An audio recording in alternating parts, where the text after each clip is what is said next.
Welcome to our third meeting for the Baltimore City Commission to review Confederate monuments. My name is Aaron Bryant. I'm the Commission Chair. And today, of course, is December 15th, 2015. Before we get started with everything, why don't we, the Commission, introduce ourselves, starting to the left. I'm Mary Demery. L4 Jackson, Baltimore Art Commission. Elise. Public Arts Commission. Elisa Blount Moorhead, also the Public Art Commission. Again, Aaron Bryant, Commission Chair. Larry Gibson, Commission for Historical and Architectural Preservation in University of Maryland School of Law. Elizabeth Nix, also on CHAP. Donna Cypress, CHAP member, commissioner, as well as commissioner for Maryland on African American history and culture. Okay. Well, thank you. Thanks to everyone for coming out today. I mean, this is a really important part of the process to sort of create the civic dialogue around these monuments and subsequent issues. So we really appreciate your coming out and being a part of the process. We'll just go ahead and jump right into the meeting after I officially call it to order. This meeting of the Baltimore City Special Commission to review Confederate monuments is officially called to order, December the 15th, 2015. Alrighty, so the first thing on the agenda are the minutes. Who's got the minutes for us? Yes, I could just briefly go through the minutes. We met on October 29th, 2015. In attendance was Aaron Bryan, the chair, Commissioners Donna Cypress, Elizabeth Nix, Larry Gibson, Elisa Blount Moorhead, Mary Demery, and L4 Jackson. Staff was Ryan Patterson, Eric Holcomb, Lauren Shizik, Lauren Jackson, and the mayor's representative and Casey Brent. The commission reviewed and approved the minutes of the 9/17/15 hearing. Chairman Bryant presented an overview of E. McClellan's model for artifact study, and staff also presented a close look at each monument. Eli Poussin and Baltimore Heritage and James Lowen, author of many books, presented testimony. And then we had some lively discussion, which Commissioner Gibson discussed the secession documents for many of the Confederate states and making the argument that slavery was central to, issue leading to secession. And that's really what we talked about last time. Okay, well, thank you, Eric. Are there any additions, changes, comments from the commission? Alrighty, so do we have a motion to go ahead and accept the minutes into the records? Move approval for the record. Second. Okay, so motion. Thank you, Eric, for that. Before we go into tonight's hearings, I just wanted to sort of reiterate why we're here. Tonight specifically, our job is really to listen to what the community has to say. There are a number of people who have signed up to make their voices heard. So we're just going to be here to engage you in that process. The really important thing to keep in mind, and I think for all of us, is that this isn't really about debate. If we ask questions, it's really just to get clarity on ideas, your opinion, to make sure that we understand what your opinions are for the public record. And our job really as a commission is to sort of just manage this process from start to finish. We haven't made any decisions regarding recommendations whatsoever, regardless of what people think. We're just here listening at this point. And the process for coming up with recommendations for the city's mayor will come much later. But the important part of the process at this point is really to engage the community, and we appreciate you helping us with that. So I guess the next thing we should probably move to are the staff updates.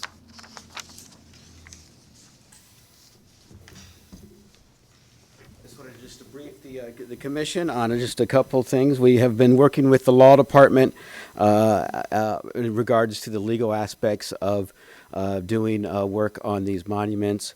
We have also, again, just for folks, the Confederate Soldiers and Sailors Monument, the Confederate Women's Monument, and the Lee Jackson Monument. The Maryland Historical Trust does have easements on those properties, and we will need to be reviewed and approval with anything that happens to them. Second thing is we are collecting case studies. and we are putting those together in some sort of document which we could see what has been happening around the country, and we'll also look at some international examples also. So those should be really sort of brought together in a organized way sometime by mid-January. Okay, And that's update. okay.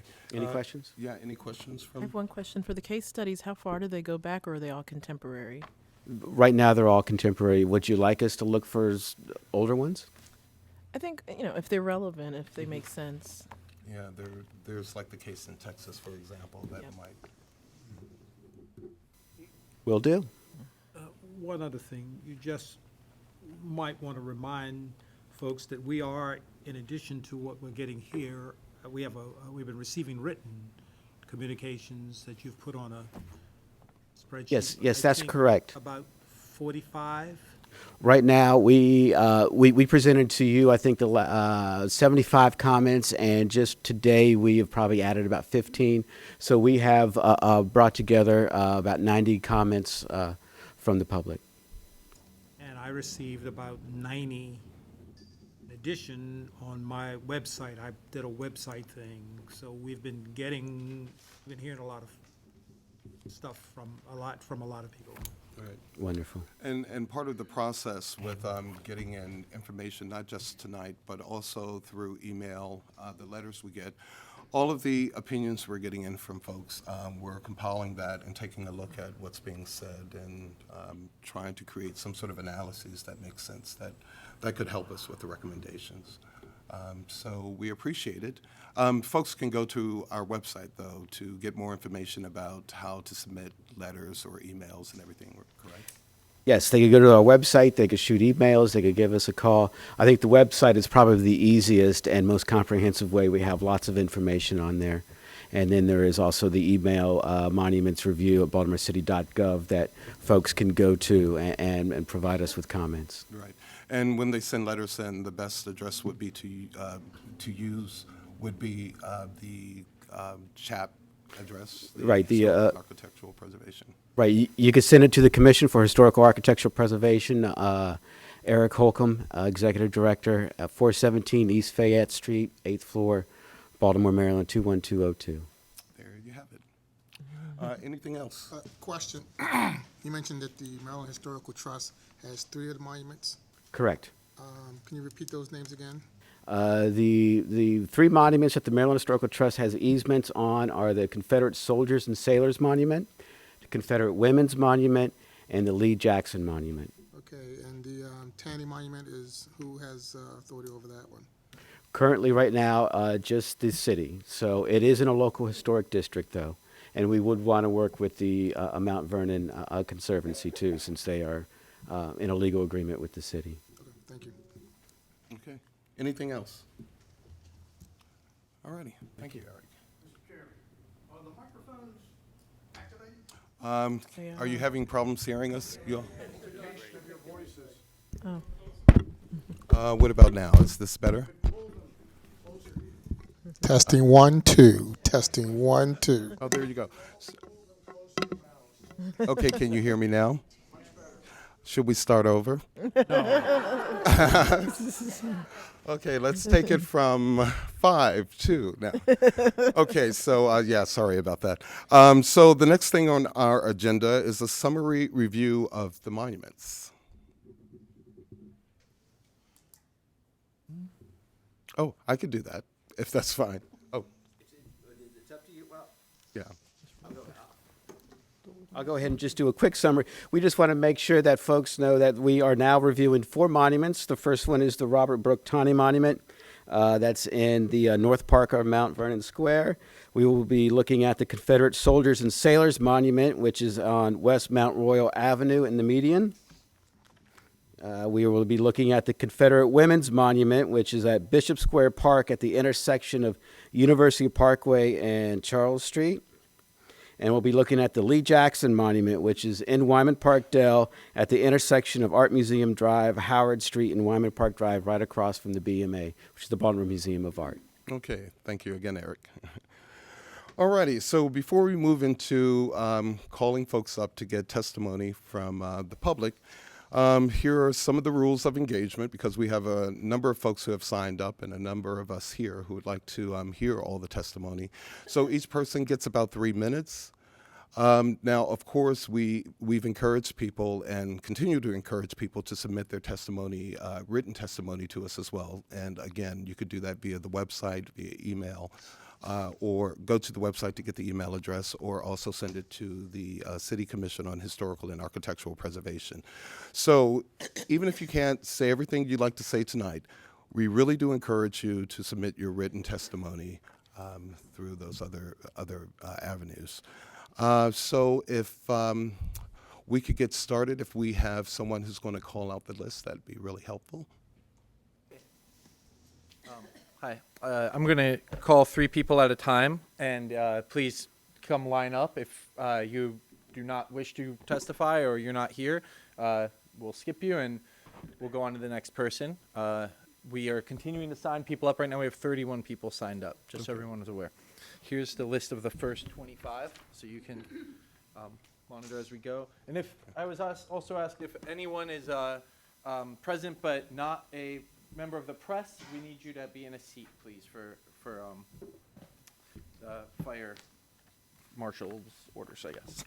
Okay, Jasmine Noderer, Martin French, and Zippy Larson. Would you please line up?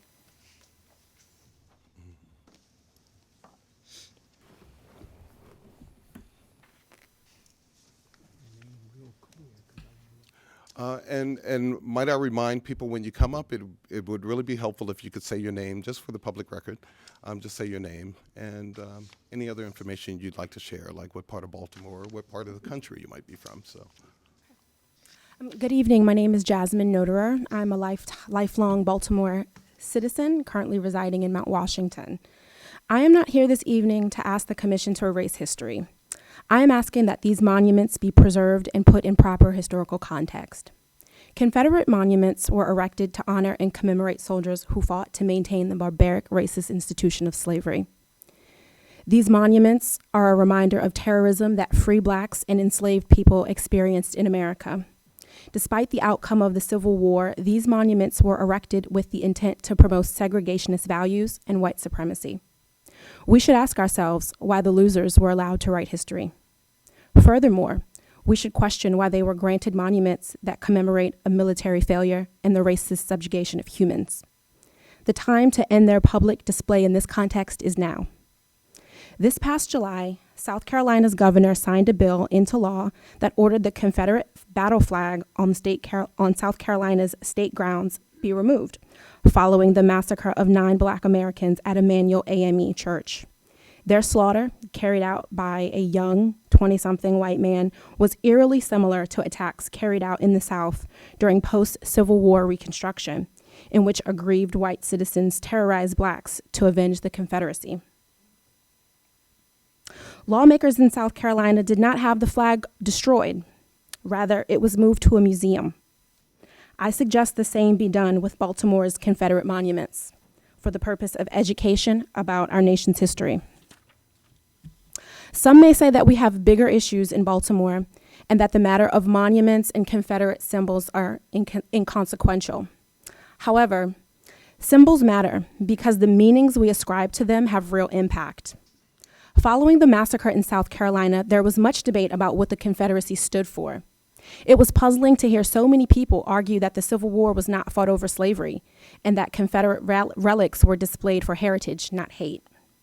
Perhaps none of this would matter as much if following the Civil War, our society truly reconciled and atoned for the horrors carried out against enslaved people in this country. However, despite the legal end of slavery, Black people in this country, descendants of those who suffered under the peculiar institution, are still enduring the effects of that bygone era. I challenge those who belittle this issue to look beyond their investment in the status quo to understand how white supremacy and anti-Black policy have shaped the trajectory of our city. Then expand your perspective and connect the dots across this nation.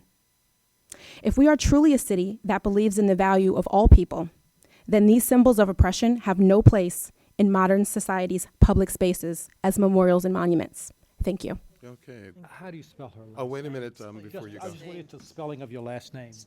My last name is Knoderer.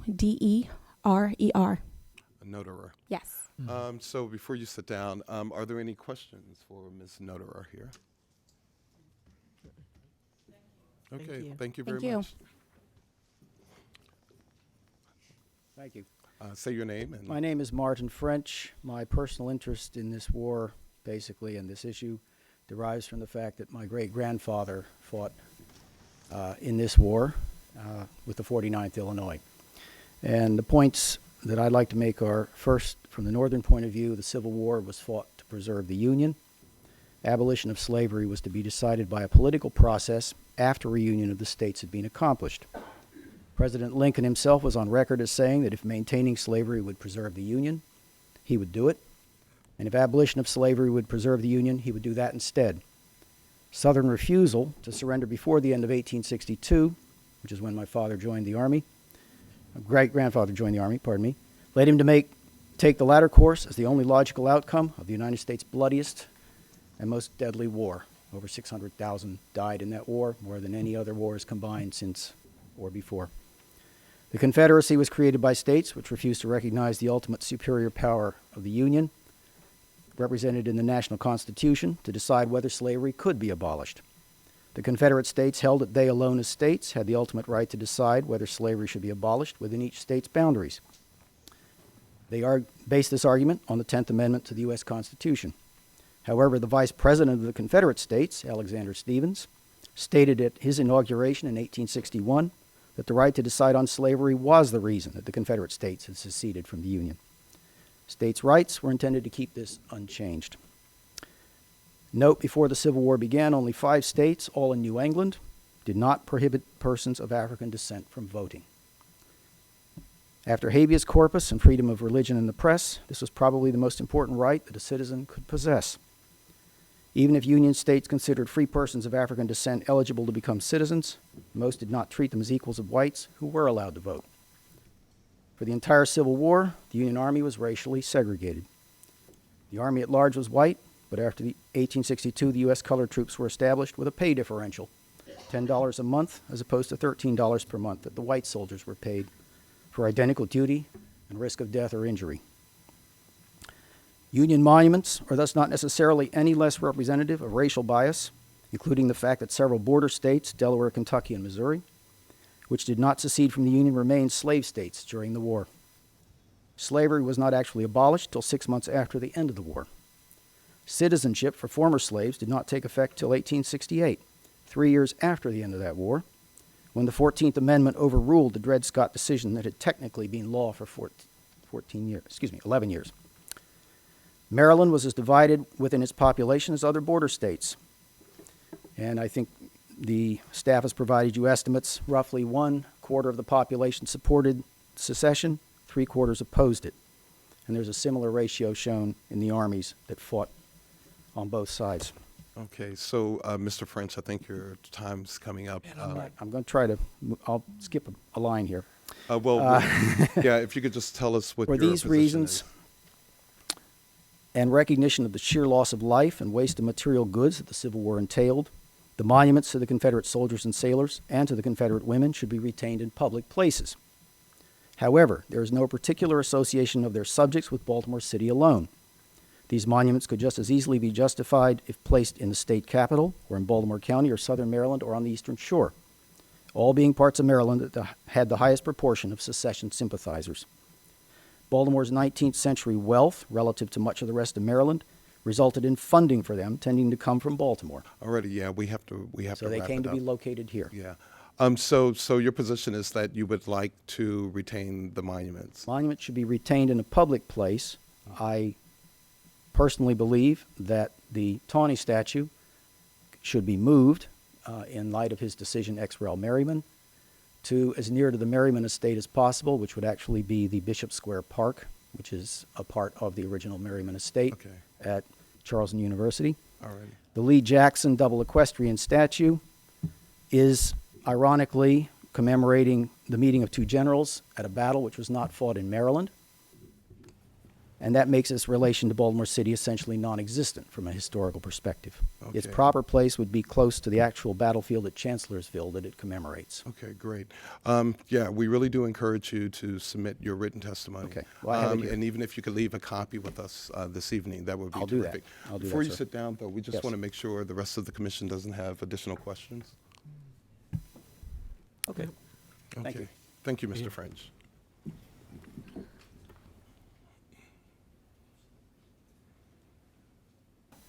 I do just want to remind everyone that we are asking to stick tightly to the 3-minute rule so that everyone gets to be heard from tonight. Hi. My name is Zippy Larson. I've been leading historic tours of Baltimore for 33 years, since shortly after Harbor Place opened. Ever since the early 1800s, Baltimore has been world-renowned as the monumental city. In the cases of those who are memorialized by plaques or statues, there was never a moral test or popular vote when the city selected the persons to be represented. Certainly, the lives of no men or women were sinless or without flaw. To now impose such a test is to judge the past based upon current standards of morality and to erase our history, a huge error. I can't imagine what would happen if sometime in the future, people who are not born yet were to judge us. Much of the evidence submitted against many of the works of art and of the men and women represented by them is in the nature of a biased opinion of pseudo-experts. A prime example is the self-appointed sociologist James Lowen, an out-of-town expert whose lack of knowledge of our local history is glaringly apparent in his condemnation of Severn Teakle Wallace, who was one of America's greatest lawyers, the first president of the Bar Association of Baltimore City, and who, as provost of the University of Maryland, advocated for the admission of the first African-American law students to that law school. Lowen's ignorance of this fact casts doubt on the rest of his testimony. The suppression of art is un-American, regardless of the intentions. The road to hell is paved with such intentions. Would anyone seriously entertain the idea of taking down Billie Holiday's statue because she was addicted to narcotics? Of course not. She was a great American, just as were those great men and women whose lives are now under attack for their moral lapses. This effort will result in extensive litigation and acrimony. The future will judge those who are behind this effort as misguided and foolish. Please leave the statues alone. Oh, thank you, Ms. Larson. Before you sit down, we just want to make sure there are no questions for Ms. Larson. Alrighty, thank you again. Okay, the next three are Robert Ford, Jim Lowen, and Rosalind Hyde. Hyde, I'm so sorry. No, it's okay. If you guys would like to go have a seat, it's a good comment. Good evening. Good evening. Honorable State your members name. of the Baltimore Confederate Monuments Committee. My name is Robert Ford. I'm a longtime resident of the city of Baltimore. And my service to the Baltimore community has included several terms as the president of the Holland Park Neighborhood Council, serving as the first chairman of the Holland Park Lafayette Square Village Center, and involvement in numerous community activities as a staff member of St. James Episcopal Church in Lafayette Square, from which I'm now retired. I should also note that for over 20 years, I've given presentations on the Civil War, participated in Civil War reenactments, and even served as in the honor guard for the actual Emancipation Proclamation when it was put on display for its 150th anniversary by the National Archives on January 1st, 2013. I've done this as a member of B Company 54th Massachusetts Volunteer Infantry, the group that was noted in the movie Glory. In July of 2013, I participated in the 150th anniversary of the assault on Battery Wagner by the 54th Massachusetts. During that time, I was fortunate to meet and work with the Reverend Clementa C. Pinckney and two of the other victims killed in the shooting at Emmanuel AME Church in Charleston, South Carolina, early this year. I'm also president of the Baltimore Civil War Roundtable, a group that meets to discuss various aspects of the Civil War. I should note that last week, in a close vote, the Roundtable voted not to take a stand on this controversial issue, but encouraged its members to voice their opinions as individuals. Since I was a student at Washington and Lee University, I regularly have seen the Confederate flags, monuments, museums, etc.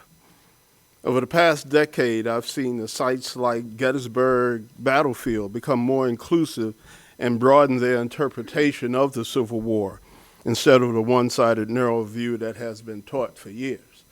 As an aside, I just got back this morning from San Antonio, Texas, and had a chance to go to the Alamo for the first time. And their usage of slavery's involvement in the Texas Revolution is minimal at best, almost non-existent, although they do have something more on their website. It's inside. I think that the Confederate monuments can be used as a teaching tool in the same way that the Edmund Pettus Bridge or the Little Rock High School and other buildings and monuments is used as teaching tool. Rather than remove them, Baltimore should provide additional signage to better serve and educate its citizens. Education is most important. One of the monuments before the panel is a statue of Roger B. Taney. I'm sorry. We just wanted to make sure I understand your point. So your argument is that we should maintain the monuments, but not as they are.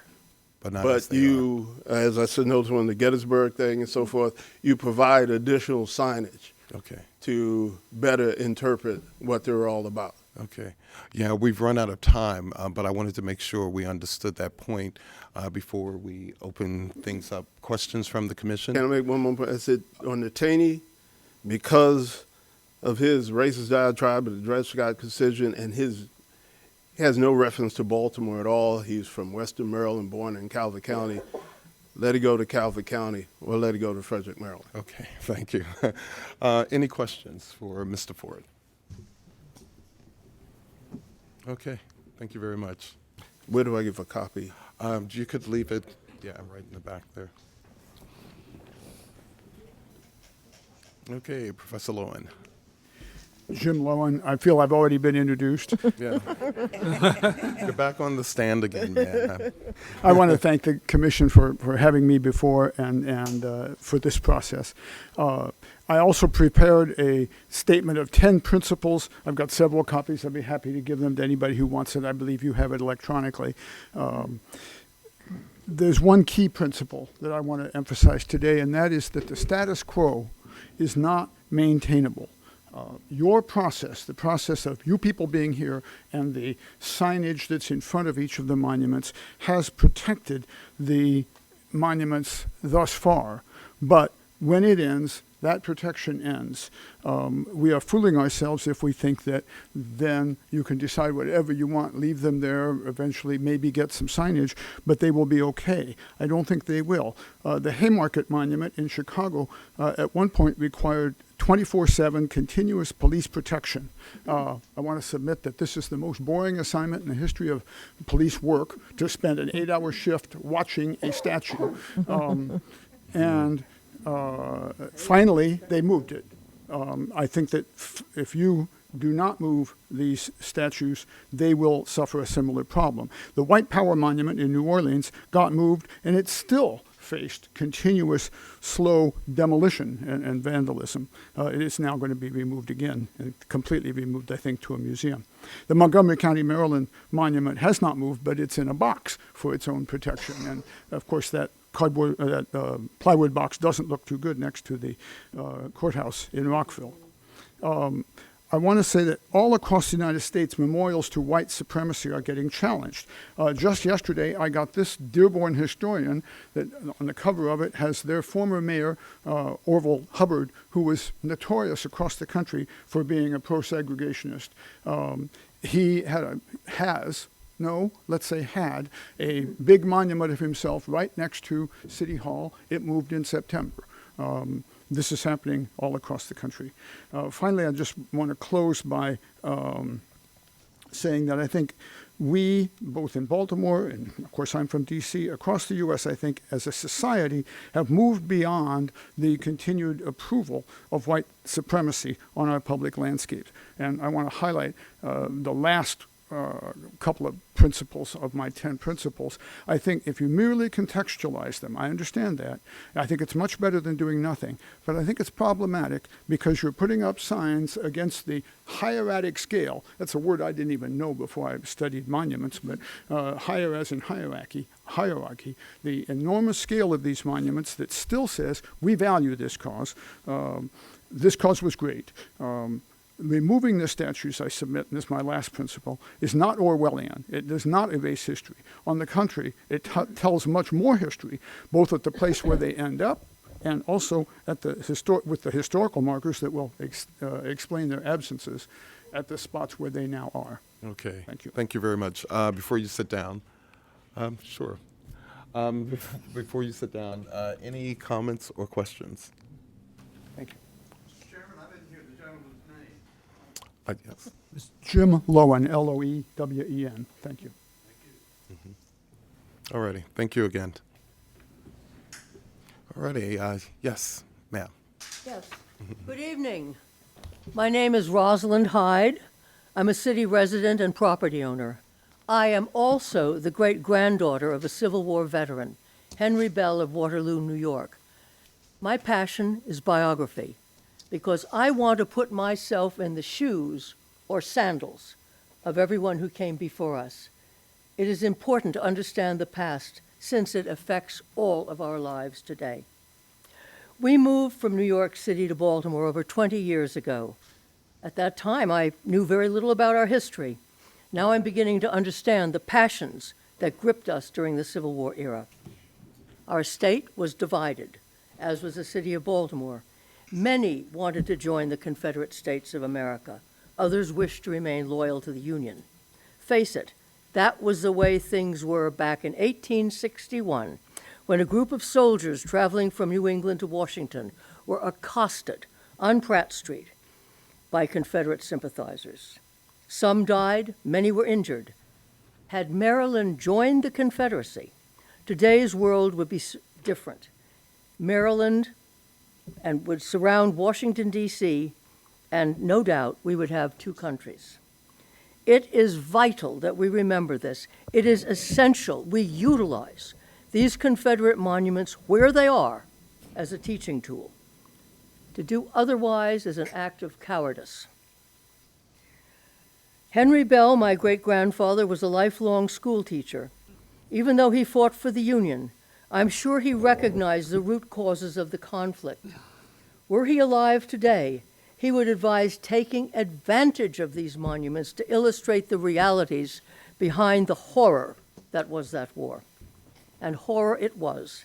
In October, I facilitated a discussion on Civil War poetry, learned even more about the war and what it was like to be on either side.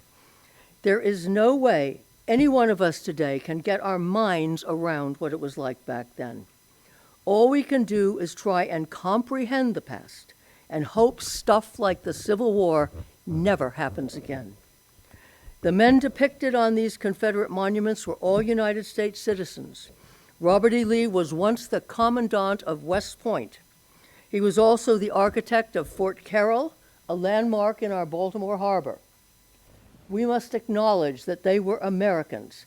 No matter which side they fought on, they are part of our history. With the proper signage, and I'd be happy to write it, with some help, of course, these Confederate monuments can instruct us about American history. They must never be moved or demolished. On this I stand firm. Thank you. Rosalind Hyde, great-granddaughter, Henry Bell, 15th New York Engineers. Well, Good night. thank you, Mrs. Hyde. Before you sit down, please, we might have a couple of more questions. Just want to check with the commission. Any questions? No. Okay. Thank Well, you. see, you have the obituary of my great-grandfather. Oh, well, how about that? Oh, no, it's in your packet, and also That's the poetry slam. Oh, yeah, so The yeah, Civil in the War back of poetry that. slam, both sides, and that's where I really got a feeling of the horror of that war. And nobody, not anyone in this room, can even begin to understand what it was like. Well, thank you very That's much. what those statues can teach us. Yeah, thank you. Okay. Alrighty, Ryan. Hi. Sarate Kahinde, Sam Hopkins, and Kimberly Sheridan. Right. Try to get as close as I can. Okay, Day is a wide one. Alrighty, Ms. Kahinde. My name is Saratu Kahinde. I live across from the Lee and Jackson Monument. I'm 13. To Commissioner Bryant, Nix, Cypress, Gibson, Blount, Moorhead, Jackson, and Demery. My name is Saratu Kahinde. I am 13 years old and in the 8th grade at the Greenmount School. From my front porch, you can see the Lee and Jackson Monument. The Lee and Jackson statue should be moved to a Civil War museum, or an artist should be commissioned to create a statue of an enslaved person to be installed next to the monument. Supporters of Confederate flags, symbols, and monuments claim they are honoring their heritage and states' rights. They argue the Civil War was not about slavery, and their display of symbols of the Confederacy is not racist. However, the Vice President of Confederacy, Alexander Hamilton Stevens, explained that the Confederacy's, quote, foundations are laid, its cornerstones rest, upon the greater truth that the Negro is not equal to the white man, that slavery, subordination to the superior race, is his natural and normal condition. The Sons of Confederate Veterans hold a commemoration at the Lee and Jackson Equestrian Monument across the street from my house. They come in full battle dress and with all the flags of the Confederacy. They pledge to the flag of Confederacy. They sing Dixie. They try to rewrite history. Even though the monument was dedicated in 1948, the Sons of Confederate Veterans did not start holding their commemoration until 1987, the year after Dr. Martin Luther King Jr.'s birthday was declared a national holiday. It is clear to me that the Sons of Confederate Veterans' decision to hold a commemoration on the weekend of Dr. King's birthday was not a coincidence. In 2015, inequalities that continue from the enslavement of African Americans have boiled over into open conflict on the streets of Baltimore. Symbols associated with the causes of continuing injustice and inequalities should not have a prominent place outside of a museum. Every time a Baltimore City public school child goes to the Baltimore Museum of Art, they see a statue that glorifies the legacy of Confederacy. It's time for that to end. Thank you. Could you spell her name? Thank you very much. I just need the spelling of your name. The spelling of your name. I'm sorry. Saratu, Saratu, and Kahinde, Kehinde. Thank you. Okay, any questions for Ms. Kahinde? Alrighty, thank you.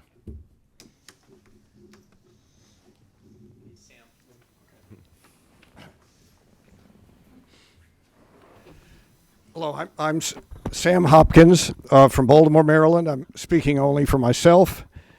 First, I wish to thank the Commission and staff for taking on this difficult task. Next, I wish to thank Professor James Lowen for the benefit of his expertise in all that he's spoken and written for the Commission, and for all who are interested in correcting the miseducation we've been subjected to about our history. Professor Lowen has spent his entire career doing this, and he is doing this work for the Commission at their request, but without any compensation. I wish also to state my support for the recommendations that Professor Lowen has put in writing for the Commission, that he summarized for us today, and that you may read in greater detail on the Commission's website. What most of us knew about the Confederate monuments before last summer is simply not enough to allow us to make a truly rational, informed opinion about these monuments. We were both misinformed and uninformed. I admit this for myself.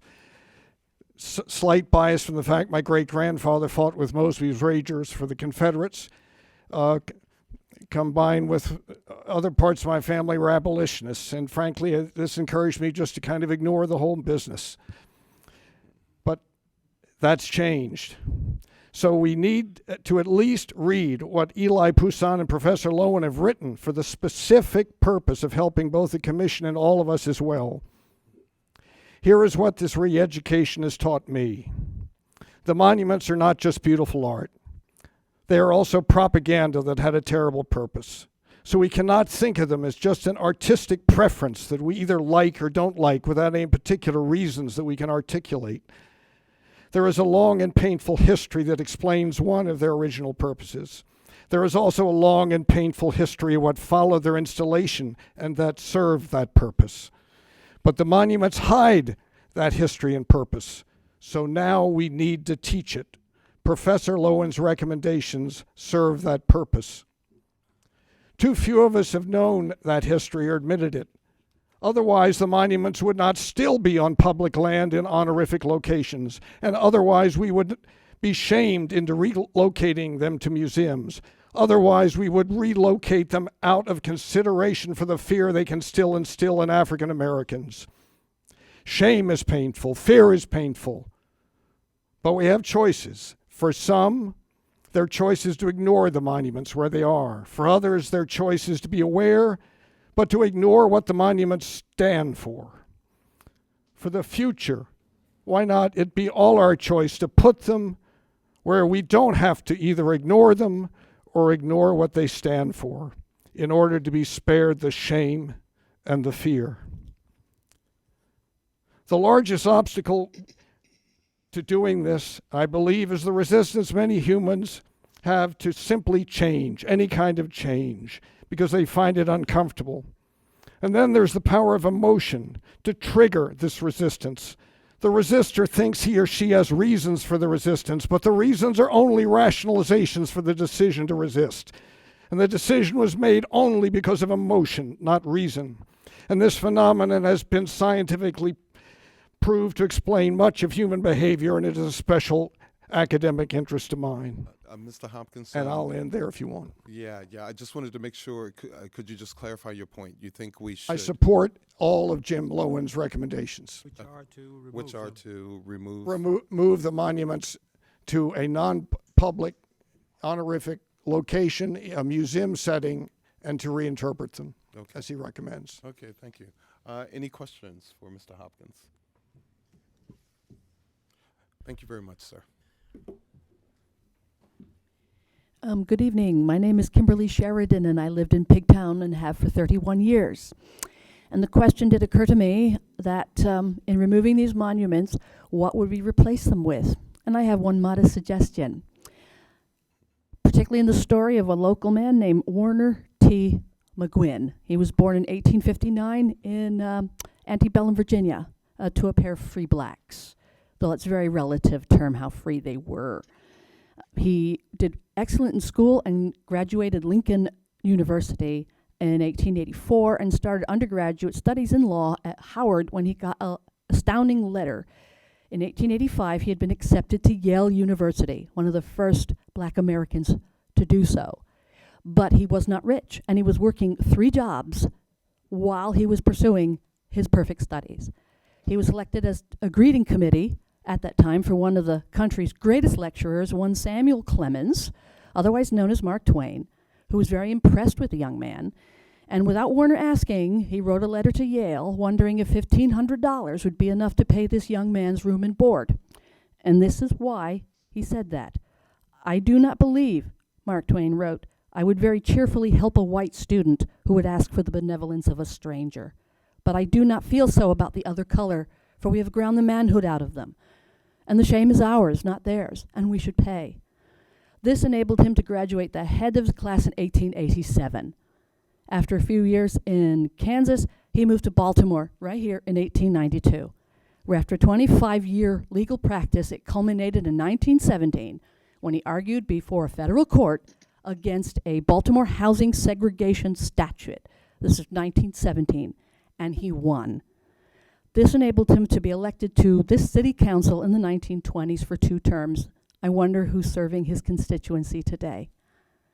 And during that time, he got to mentor quite a few young attorneys, including another young man who had an office as a clerk a few doors down. This man was Thurgood Marshall.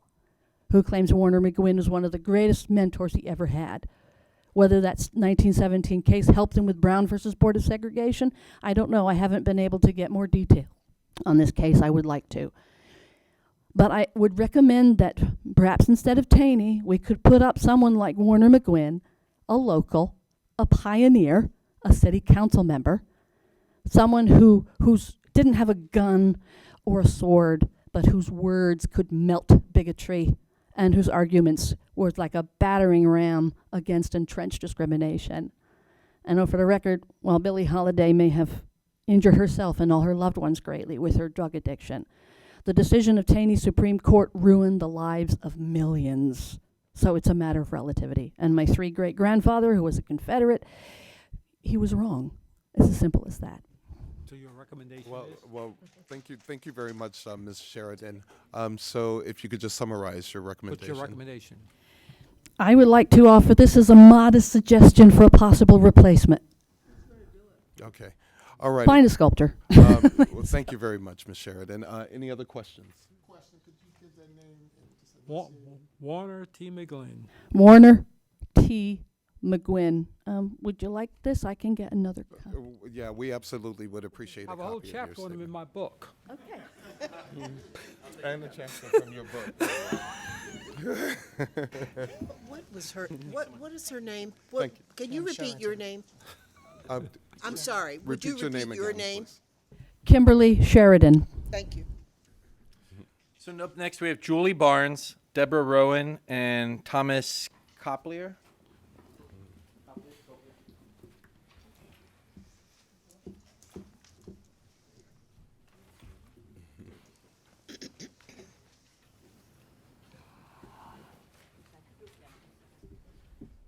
Okay, looks like we have Julie Barnes. Yes. Yeah. I do that to be polite. I did not bring my statement. I emailed it, and I will re-email it again later. My name is Julie Barnes, for the record. I'm an historian. My profession is historic preservationist, and I have previously worked for the Hopkins Houses as a tour guide. And right now, I work in Savannah, Georgia, as a historic preservationist, and I also maintain a residence in Towson, Maryland.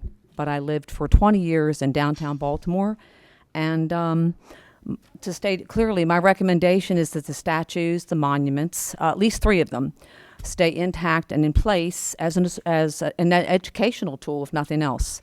They are very relevant educationally as evidence to a tragic war that thousands lost their lives on both sides, and that I'm not debating race or right or wrong of that particular war, because it will be debated forever in history. I'm an American purist when it comes to history. I'd like to see American history maintained for the ages, for the very sake of America and its children. The rights and the wrongs of history cannot be righted. We cannot have any clue what the past might have been like for some of these people. It was tragic. It was horrific. But I believe as Americans, as all Americans, we should be united in the idea that as Americans, we should live up to our past, both good and bad, and be proud of that and own it. You said 3. Which 3? Oh, the 3 that I'd like to see maintained in their place are the monuments to soldiers and sailors in Bolton Hill, the monument to Confederate women that's at the top of University Parkway, and the Lee Jackson Memorial on Wyman Park. The Taney Monument, I would like to suggest it be moved to a different location, and perhaps there was a suggestion to replace it with perhaps a more local person that was more constructive to the community. However, I do believe that historically these monuments have presence and they have their purpose. As a child, I lived in Carroll County, Maryland, with a family of historians. And my first experience with monuments and history and even being educated in the war between the states was with the Lee Jackson Monument. And just as a matter of reference, I believe the reason that the Sons of Confederate Veterans decided to finally have their commemoration at the Lee Jackson Memorial was really not to insult or incite any kind of prejudice against Dr. Martin Luther King, but it just so happens that Dr. Martin Luther King Robert E. Lee, and Stonewall Jackson all have birthdays in the month of January. That can't be changed. They were great men in their context of history. And I believe for educational purposes and for what this country has lived through and what we're living through right now, I believe these should be maintained in their place for that very reason, to educate and understand what it means to have a house divided. And I would really like to see Baltimore be able to speak for white, black, north, south, all people and all faiths to come together and say, this is what we were, this is who we are, and we're Americans, and we should stand up for that. Because right now we are in a fight for our country and for our Constitution against outside and entrenched forces that could very well in 100 years come and say, your World War II memorial offends us, or your Thurgood Marshall memorial offends us, or we want this taken down. I don't believe these at least 3 more memorials should be changed.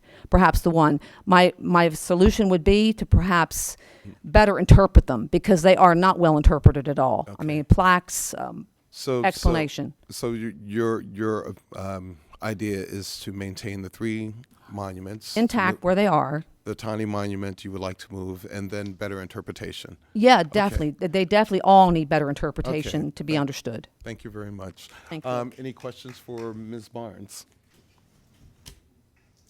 Thank you. And I do have one question. Sorry, because you sort of identified your idea, as an American purist, the idea of the 3 being intact for evidence and for educational purposes. Mm-hmm. But you distinguish the tawny, and I'm wondering. I believe he was detrimental in his decisions, and I believe his intent was extremely hurtful to the community, and to America as a whole. Some of his decisions were very questionable, particularly to be represented in Baltimore. Again, I'm an American purist. But not with regard to his piece, just with regard to the 3. You want to apply that idea to? Well, again, that would be up for interpretation. I mean, if the Tawny Monument remains intact, I think it has to be understood better. But again, I think all monuments, and I would defend anyone's monument or anyone's plaque, regardless of their race, their creed, or their color. As an American historian, I think it's important that we maintain all our history and its value. Thank you very much. Any other questions? And I'll get that copy. Thank you. To you as soon as I can. Thank you very much for letting me speak. I appreciate that. Absolutely. Thank you for coming out. Thank you. Hello. Hi. My name is Deborah Rowan. I've been a citizen of Baltimore since I was 6 years old. The monuments in question are respectful reminders of the devastating Civil War fought in this country 150 years ago, a war in which 600 to 700,000 Americans died. Americans killed Americans. Northerners, Southerners, black, white, soldiers, civilians, rich and poor. No one escaped the tragedy. We must remember what happened and do our utmost to prevent it from happening ever again. Do you think the United States would survive another civil war? We need respectful and honest reminders of our history as we go forward. I agree with the suggestions that have been made here tonight about adding sculpture to the sites or near the sites. And it could also be, the whole process of researching, commissioning, and installing sculptures could also be part of the curriculum of the schools. It would be a way to enrich the teaching of history in the schools. Commission and install sculptures highlighting the best of the culture and people who were put down and enslaved for 250 years. Add art and interpretation near the monument sites to teach us about the past and the present, so that as people we can choose not to repeat those mistakes.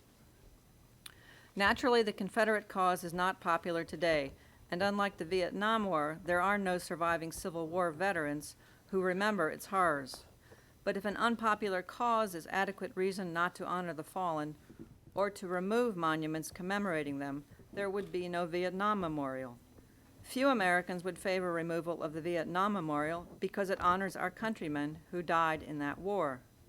The Confederate monuments commemorate the Americans who fought and died in the Civil War, those who led them and those who mourned them. The vast majority of Southern soldiers did not own slaves. Robert E. Lee and Stonewall Jackson were imperfect men who were great leaders and soldiers, even if they had mistaken ideas about race. Do not remove the monuments. Instead, create something additional to highlight the greatness of the people who had been enslaved.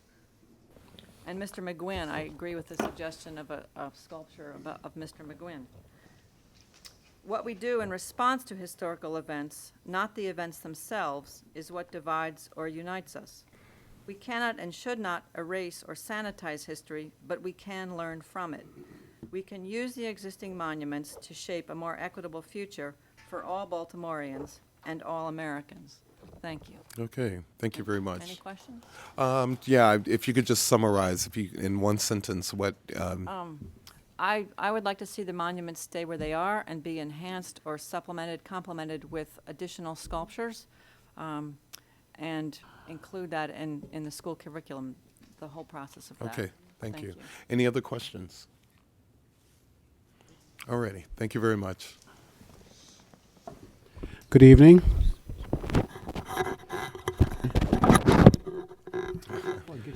Guess you won't be on the air. Good evening. I'm walking up. My name is Thomas Copeland, and I'm a lifelong Baltimorean. I've known about these Confederate monuments for a long time. Didn't know an awful lot about them. So I recently went on a walking tour conducted by Baltimore Heritage of Baltimore's Confederate monuments near Johns Hopkins University.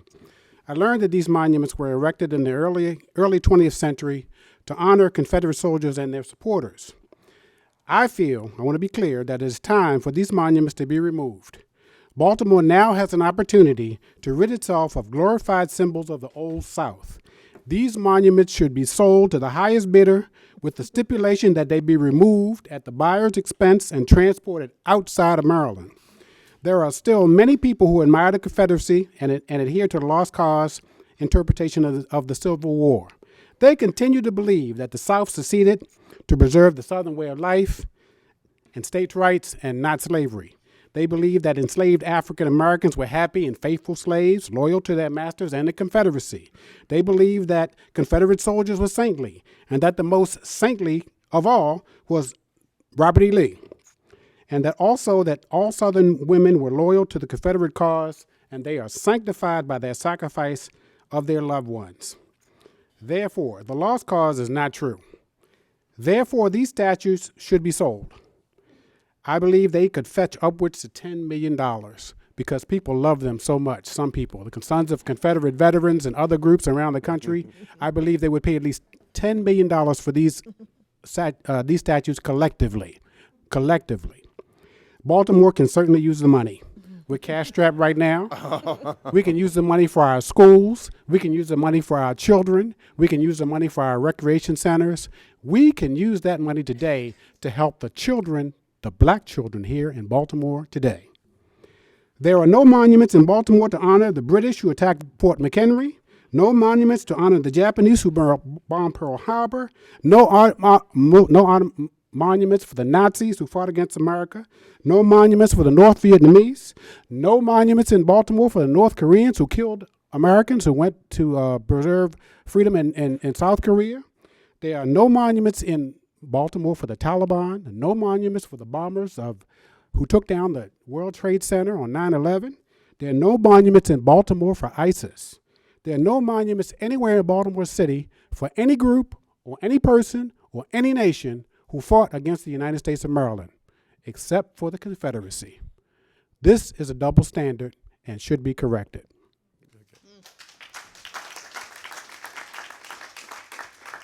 Any questions? Yeah, just one question. You would agree that even though they were Confederate soldiers, they were Americans, though, right? Well, when you succeed from the United States of America and you decide to fight against the soldiers of the United States of America, you're no longer an American, you're a Confederate.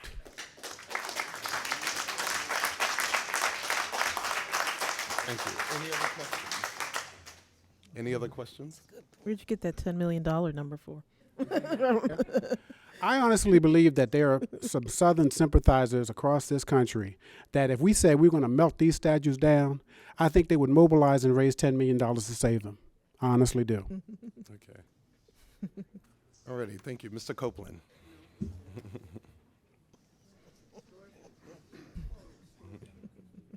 David Pontius, Paul Rosinoff, and Andrew Coe. Hi, good evening, everyone. I'm David Pontius. I'm a senior at Baltimore City College High School and representative from City Block, which is a grassroots student advocacy group. So I'll be blunt. I don't understand why we need to have a commission on this, and I certainly don't understand why this needs to take 4 months. While these monuments may represent history, they represent a history that we should deplore. It's a history of slavery, of the dehumanization of our fellow humans, and it still affects us today. So we should not be glorifying something that still has negative repercussions today and had negative repercussions then. So to the earlier comment, and one of the 8th grader earlier mentioned this, this is not pseudo history or anything like that. There was the vice president of the Confederacy very clearly said our new government was founded on slavery. So this should be very clear. And so what we should be celebrating is people who fought for equality, not racism. We should be celebrating people who fought for liberty, not treason. And I do want to bring up one final point, which I've heard a few people make, that we don't know what that time was like for people. So, while we may not understand what that time was like for white people, we do know what that time was like for black slaves. It meant beating and lashing and the violation of women's bodies, the tearing apart of families. So I find that a bit of an absurd and ignorant statement to make, that we don't know what that time was like for people, when we do know what that time was like in the institution that the Confederacy was fighting for. So I'd recommend that these statues be taken down, put in a museum where they can properly be put into their historical context, and I look forward to you making the right decision. Okay. Thank you. Thank you. Before you sit down, any other questions? I do have one sort of, statement or question. And I want to point out, too, for the 2 students who spoke, I'm, very moved by the idea that you had just, the courage, and not just to speak in front of a bunch of grown-ups, but also to have cogent and very graceful ideas put together for us. They're very meaningful. So I just want to encourage that you do that all over the city forever.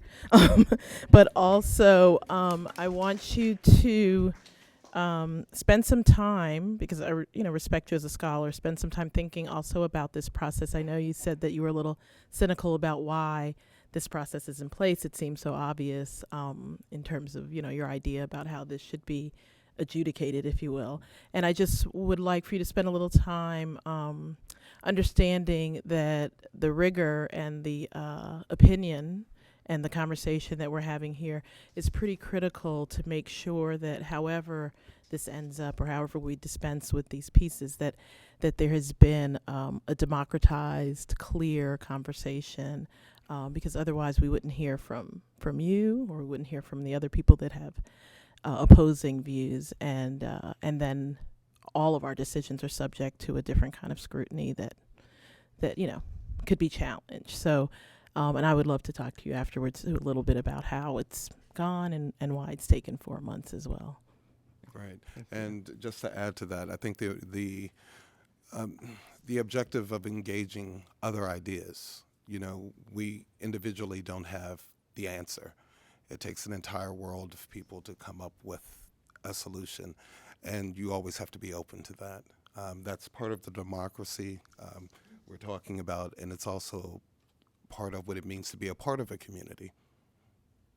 If I could just respond quickly, I respect democracy, and I respect, everyone's voices being heard, but I also, do not have that great of a respect for bureaucracy. And whereas we saw this process taking place in something like a week or 2 in South Carolina, it is, like you said, taking 4 months here. We hate bureaucracy too, so yeah, we're in line on that one.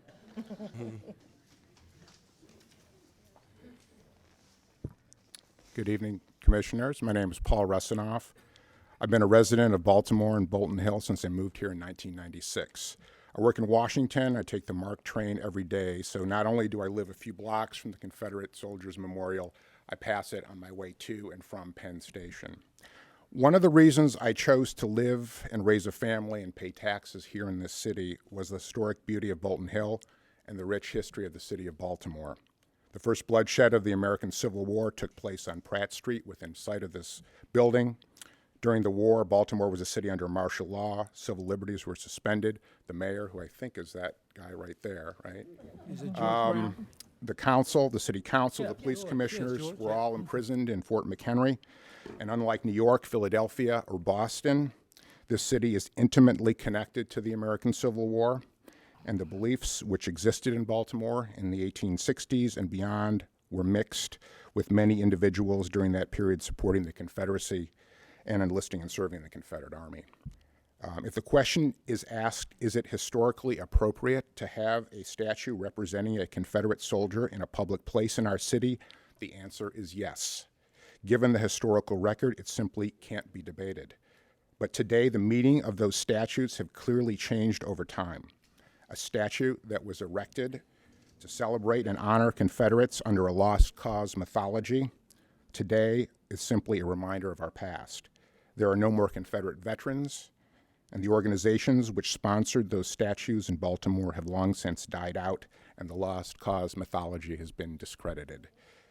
A few weeks ago, none other than the Washington Post editorial board summarized this issue quite well. Let me quote, "It is a dangerous business to airbrush the past, a practice more characteristic of totalitarian societies than free ones. President Franklin Roosevelt led the nation through the trials of World War II. He also forced tens of thousands of American citizens into internment camps because of their Japanese heritage. Should his name be erased from public places and institutions? No." End quote. Interpreting these statutes correctly, however, is something I strongly support. I think it's critical to keeping the knowledge of our past relevant for future generations. However, this commission should not simply perform the necessary role of interpreting existing monuments. We need to use this energy and make this a teachable moment for our citizens and our children. Instead of taking down these statutes, we need to tell the real story of what happened during this period, and in the process, build something up that will inspire people. I urge this commission to consider recommending a new memorial honoring the 3 regiments of African American soldiers who were recruited here in Baltimore. After 150 years, their story and their sacrifice deserves to be commemorated. The men who volunteered for those regiments 100 years before freedom riders and lunch counter sit-ins took the first step on a long road from slavery to freedom. When they enlisted, these men knew they had everything to lose if captured. They would be returned to slavery or worse, and the white men who were officers in those regiments would be executed. These men were heroes, and their military records are more than impressive. Let me make one more quick comment. Okay, if you could just summarize, because we Let are me running over. suggest that a monument honoring these soldiers should be prominently located very near the Lee Jackson Memorial in Wyman Park. A monument there will both visually and intellectually force a conversation in anyone who walks by, and the conclusion of that conversation will be obvious. Okay. Let me just close in saying tearing down statutes or moving them to an obscure location won't give anyone hope. It won't solve the problems this city is facing. Creating a new dialogue about what African American soldiers did during the Civil War and in the larger context of our history is what this commission can and should stand for. Thank you. Before you sit down, Mr. Russinoff, any questions? Okay, thank you very much. And also, again, oh, sure. I really do encourage everyone to write up their comments and make sure they get them into us, even if you can't do it tonight. I've submitted mine. Okay, thank you. I've read it. Sir, okay. First, thank you all for this opportunity. My name is Andrew Keogh, K-E-O-G-H. And first, I'm not from Baltimore City, and it's easy for myself and my peers to hide in a cozy suburb in Baltimore County.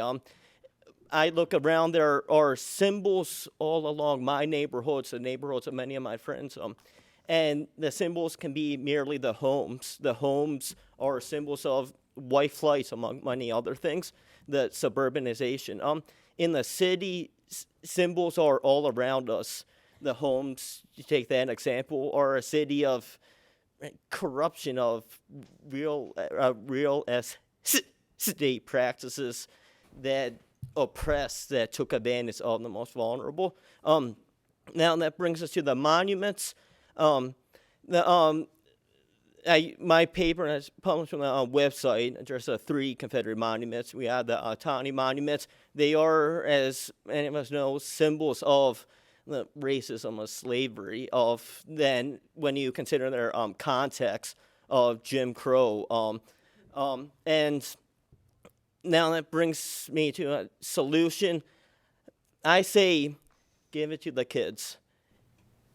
Now, I can certainly support Mr. Lowen's idea of consolidating them, of taking them away from the public view, but I think that resources will be better served to have a competition among the youth of the city, in schools throughout the city, and put on a mark where I say go larger with a wall near the monuments, and let the young kids have again a panel to judge it, encourage as many as possible to participate, design the artwork that go on these walls and accompany each and every one of these monuments. Encourage, maybe perhaps we go all the way up to the colleges, universities, Morgan and Compton, just encourage them to write the history of these monuments, of what they were meant to symbolize at the time that they were just unveiled, and now. And I say that we provide just awards, make a contest, have a qualified panel. And one other, I mentioned the paper, that I would just like to bring up really quickly is when the 8 public housing units were built in post or World War II era of Baltimore, and there was a competition, to provide public arts for these public housing units in the city. Regardless of the calls of the Afro-American newspaper and the community, there were no black panelists on the committee to decide what public arts will go, or what the content of the arts for these public housing units.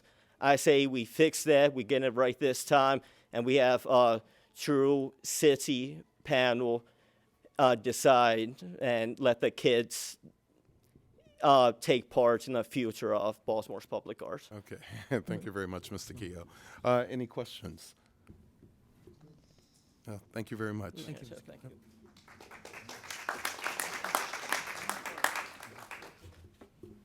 Commissioner, I just want to make note that we have about an hour and a half left. We've heard from 15, and we have 31 left on the list right now. Okay. The next are Olivia Surratt, Ann Wyatt Brown, and Bruce Barnett.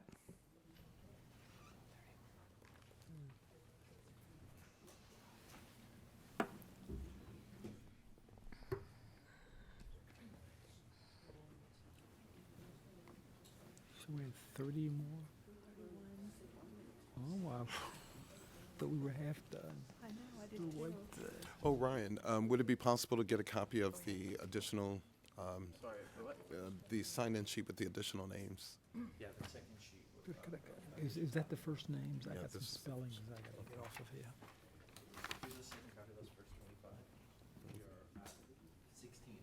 Yeah. I'll get the second sheet. Okay, thank you. My name is Olivia Surratt. I'm going to submit my document, so I'll take up very little time. Thank you. First, that name of mine is not George Surratt, the pointillist, rather. It is probably, and I have not been able to confirm this, but I'm probably the descendants of slaves that served Mary Surratt. I'm here to say that, first I want to thank you, and I'm here to support Professor Lewin. Americans Black Americans continue to suffer the burden of America's dark past. It is time that we show some compassion. This city is filled with churches and the core and temples and other manifests of religion. The core of all of these religions is compassion, and it's time this city shows some. Removing these monuments will do that. It will not rewrite history, because history has been incorrect, and I'm hoping that we will rewrite history correctly. Thank you. Okay, thank you very much. Mrs. Surratt, one other thing, we just wanted to make sure there are no questions. Okay, thank you very much.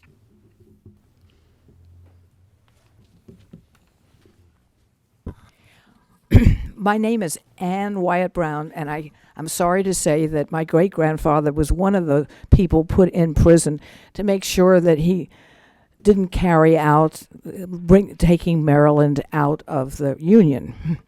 However, when I was a child of 9 years old, one day I was driving downtown with my mother, and I noticed the empty place where the statues eventually were put for Lee and Jackson. And on that day, I said to her, when on earth are they going to have the statues? And she said, well, you know, they're working on them. They have a problem, and they had to be fixed. Returning from the dentist, the statues were there. It was like magic. So for a long time, I had a very magical feeling that I had created the statues by asking for them. However, recently, a Quaker friend of mine told me of standing around the Lee Jackson statues to keep the neo-Confederates from reenacting. Now, I didn't know about this because I think I wasn't around in the country at Martin Luther King's birthday most recently, and I hadn't read the article, which she showed me. I did not know that the Sons of the Confederates demonstrated every year on Martin Luther King's birthday. It happens that it's not the birthday of Lee or Jackson. It just is very convenient to do it on Martin Luther King's birthday. If you believe that, I've got a bridge. Okay, so my point is that the statues, when I tell people who have been giving me a spiel about how the statues should stay where they are, when I tell them about the Quakers standing around to protect the statues, not to protect them, but keep them from reenacting, they say, oh my goodness, we should move them. And I agree, the statues should be moved. So please move the statues. Okay. Thank you, Ms. White and Brown. Any questions? Any questions? Oh, no, Actually, no. we're not. No, we're not- no it's debate. questions from the commission. This is, yeah. It's close, sorry. but no cigar. Yeah. Okay, thank you very much. Okay. Mr. Barnett. Hello. Hi. I'm Professor Barnett at Johns Hopkins University. Could you say your first name, full name? Bruce. Bruce Barnett. I grew up in Ohio. My great-grandfather was part of the Union Army that fought in the Civil War, marched with Sherman down through Atlanta and to the sea, et cetera, et cetera. I have his sword. I have his belt buckle. I have a plaque that he earned in that war. I've lived in this city for 40 years. I see the monument, particularly Lee and Jackson, is an affront and an insult. And I want it removed. I have wanted it removed since I first saw it 40 years ago. Lee was a great man. He was very intelligent. It was mentioned before that he was in charge of West Point. He was offered a position in the Union Army by Lincoln. He turned it down. He went with Virginia, and he was a great leader. The result was 500 or 600 or 700,000 people dead. Had the South succeeded and we look at what might have happened to the United States, of course, the South would have been gone. Mexico would have undoubtedly taken California. Gold had been discovered. They would have loved to have it back. Russia would still have Alaska. Canada probably would include North and South Dakota. And the parts of the United States that are east of the Mississippi and north of the Mason-Dixon line probably would have also gone their own ways. Maryland today would be about as insignificant in the world as Paraguay. The United States got freedom from England and established the United States. South America got its independence from Spain and made a confederation, which fell apart and is now many, many individual nations. If the part of the United States east of the Mississippi, north of the Mason-Dixon, had turned into all these little states, Germany would have probably won the First World War. Hitler would have won the Second World War. And Japan. The world would be a very, very different place if Lee and Jackson had been successful. We should all be very, very thankful that they were not successful. They tried to destroy our country, and their statues should be removed. Sold would be wonderful. Melted down. If you want another statue that represents that era, I would take the metal that came from the Lee and Jackson statues and make a statue to Grant and Sheridan and Sherman and put that up instead. They would also represent that era and be good historical facts. But these monuments should be removed and destroyed. Okay, thank you, Dr. Barnett. Thank you. Any questions? Okay.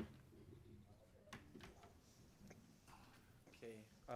Here's 3 copies of the next list, secondary list.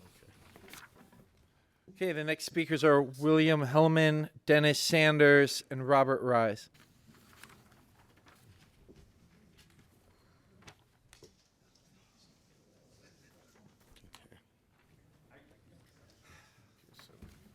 Let me adjust the mic real quick. Sadly, my copy of my deposition here is digital, so I'm probably going to have to email it to you guys, but... Oh, one other thing too, Professor Barnett, if you could make sure we get a copy of, if we could just make sure we get a copy of whatever. Okay, thank you. Should I begin? Yep. Ladies and gentlemen of this committee, I come before you today in the hopes that my words will convince you not to act hastily and give in to heated emotions over the actions of a few people, but to act taking into account the interest of public historic preservation. Certainly the actions of the Confederacy were despicable, but they are part of Maryland's history and Baltimore's history, a part we need as Baltimoreans to own up to and remember. It's a part of American history that defined us deeply. However, in the recent uproar following the tragic events in Charleston earlier this year, other people in other cities have taken hasty and despicable actions, such as the actions of the city council in Memphis, Tennessee, to disturb the remains of a Confederate general, which I personally believe went too far. I'm sure we have all heard the phrase, "Those who forget history are doomed to repeat it." This is very true. A modern example today is taking place in Eastern Europe. Since the defeat of the Nazi Party, Europe has tried to erase as much evidence of the Third Reich from Europe as possible. And while they teach about the atrocities of Hitler's army, there is nothing visceral left for the youth to be confronted by. And because of this, now 70 years later, what do we see in Eastern Europe? A resurgence of the neo-Nazi movement in Latvia and Ukraine, where in Latvia they are marching through the streets unabated, and in Ukraine they play an integral part of the government. Indeed, many of the former Nazi collaborators were villainized and had their their likenesses stricken from the public, and that made them martyrs. And that's what we risk by destroying these monuments, is that we give the people who believe in these people who committed despicable acts a pretext to call them martyrs.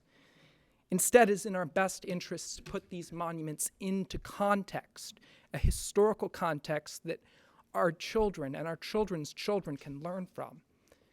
And beyond that, I feel it would be a much better expenditure, instead of taking the time to tear down these monuments, to instead erect a new monument commemorating all of the victims of the Confederacy, to balance out the fact that we also were almost a part of this Confederacy.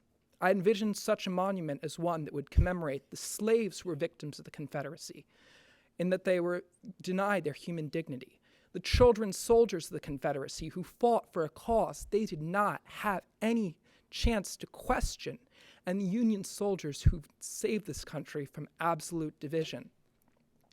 Now more than ever, we need to be reminded of the mistakes of the past, and as a community, we need to make sure our next generation has a constant reminder that they have to look at every day, so that we do not slip back into this in one form or another.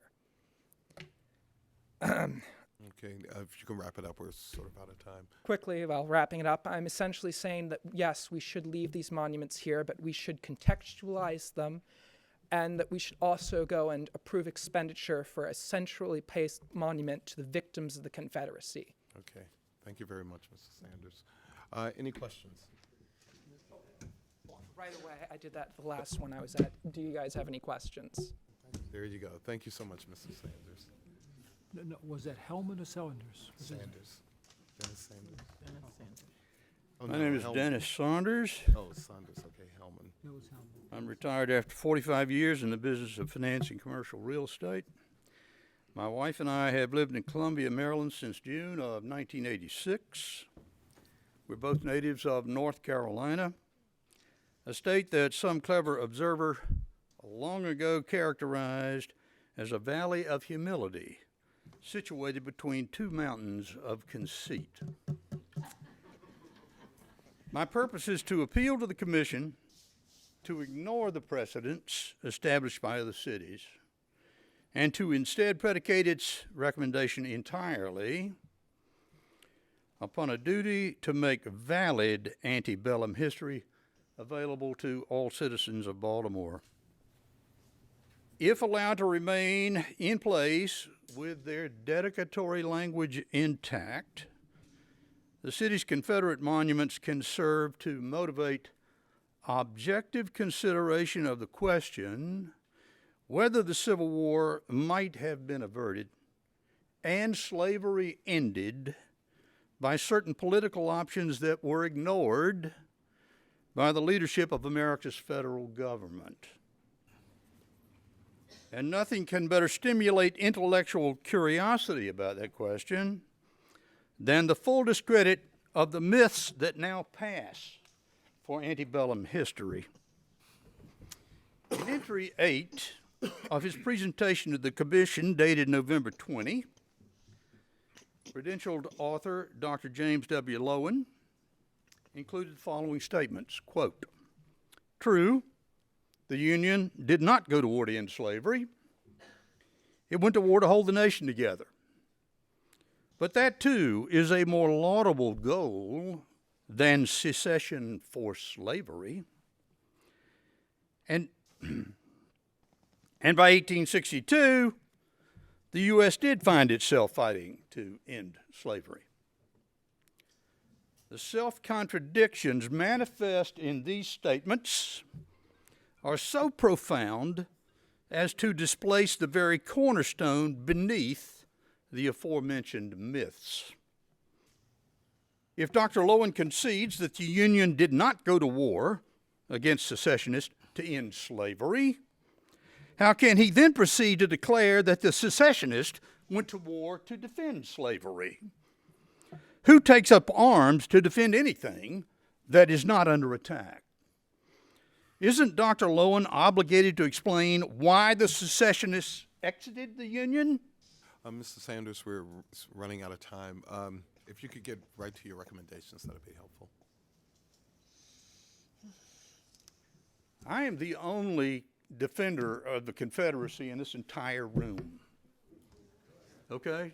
Would you like to hear a little bit of authentic? No, we want to hear your recommendation. We need recommendations. Of course we would, sir. Of course we would. Well, let me make it very clear that we're not here to debate this today.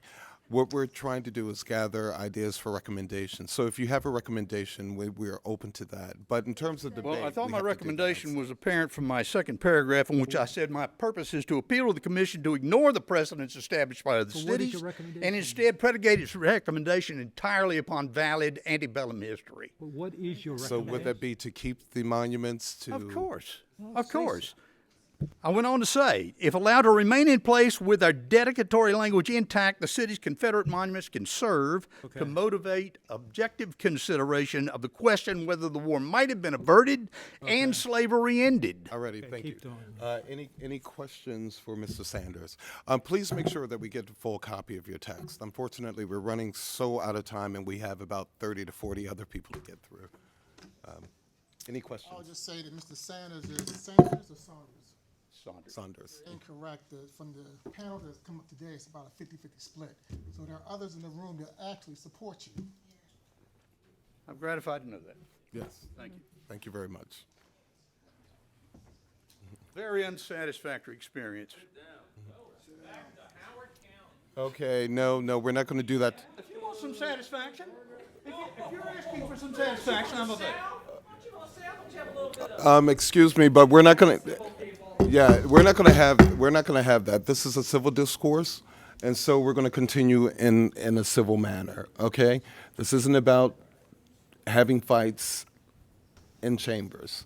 I also want to encourage, again, whether or not various histories, there's lots of historians and experts here on the panel and in the audience, and there's lots of intellectual rigor that's gone into everyone's opinion. And if you want to have further discussion or understanding of those things, please look at the site, because that'll give you an opportunity to read it in detail. And you can see a sort of further discourse in terms of the people that are actually in this room today. So the debate won't happen here, though. That's not what we're here for. We're going to give respectful space for everyone's opinion. Right. We can't solve any problems today. All right. Okay, Mr. Reyes? Good evening. My name is Robert E. Reyes. Was born here in Baltimore, Maryland. Grew up in Baltimore County. Spent most of my life here in the city because, as you know, back in us baby boomers, we had to come downtown to do everything, to go to the movies, to shop before the days of the malls. So I'm very much rooted to the culture in the city of Baltimore, although I live just outside the borders today in northern Anne Arundel County, about 4 miles from the city line. I was born here in Baltimore because my mother is from the Shenandoah Valley, Virginia. She came to Baltimore during the Second World War. She was a Rosie Riveter and worked at Eastern Aircraft, building the weapons of war. My dad is from the Philippine Islands. He was a merchant marine. And because Baltimore is a port city, people meet up here from different parts of the world and different parts of the country. I cannot help my mother was from Virginia. Again, your family roots are geographic. You have no control over how the country divided. My position today about the monuments is I have no position. I think this discourse, this dialogue is American. It's been going on and will continue to go on. I mean, if you listen to Donald Trump, some of his comments, you got to wonder the people that, follow what he's saying. So the discussion, you can't bury your head in the sand. It is something that has always been with us. When we talk about slavery, I know people want to talk about history and they sort of pigeonhole. They want to rewrite history, but it is deep rooted. It goes back to the Bible, to the book of Exodus. It is something that the colonial powers brought to America. The Portuguese, the Spanish, the Dutch, the French, the English, they brought slavery here. It was deep-rooted in all the states. The monument that we most up here, we have decorated, is General Washington up at Mount Vernon Place. An indispensable man, a slaveholder, but without General Washington, who was the Revolution, without Virginia, and it's why he was picked to lead the Continental Army, because he united the colonies, because he was a Southerner. We need to remember that slavery is something that was here. The Constitutional Convention bypassed it. The Missouri Compromise bypassed it. The Dred Scott case bypassed it. The raid on Harper's Ferry, John Brown's raid, okay? The Lincoln-Douglas debates, okay? And when Lincoln was elected, that is when the Civil War began. And history is chronological. One thing leads to the next. They have a trail in Washington, D.C. It's called Civil War to Civil Rights. It is. Mr. Reyes, if you could just get right to it because we've run out of time. Okay. To your recommendation. My position is I'm only concerned about the Lee Jackson Monument because, again, my family's from Virginia. My ancestors served with those two generals. If there's ever a decision to take that monument and deaccession it, I believe that it should be donated to the proper place, which is the National Park Service, as a gift. My position is on record at the Chancellorsville National Battlefield, where the event actually happened.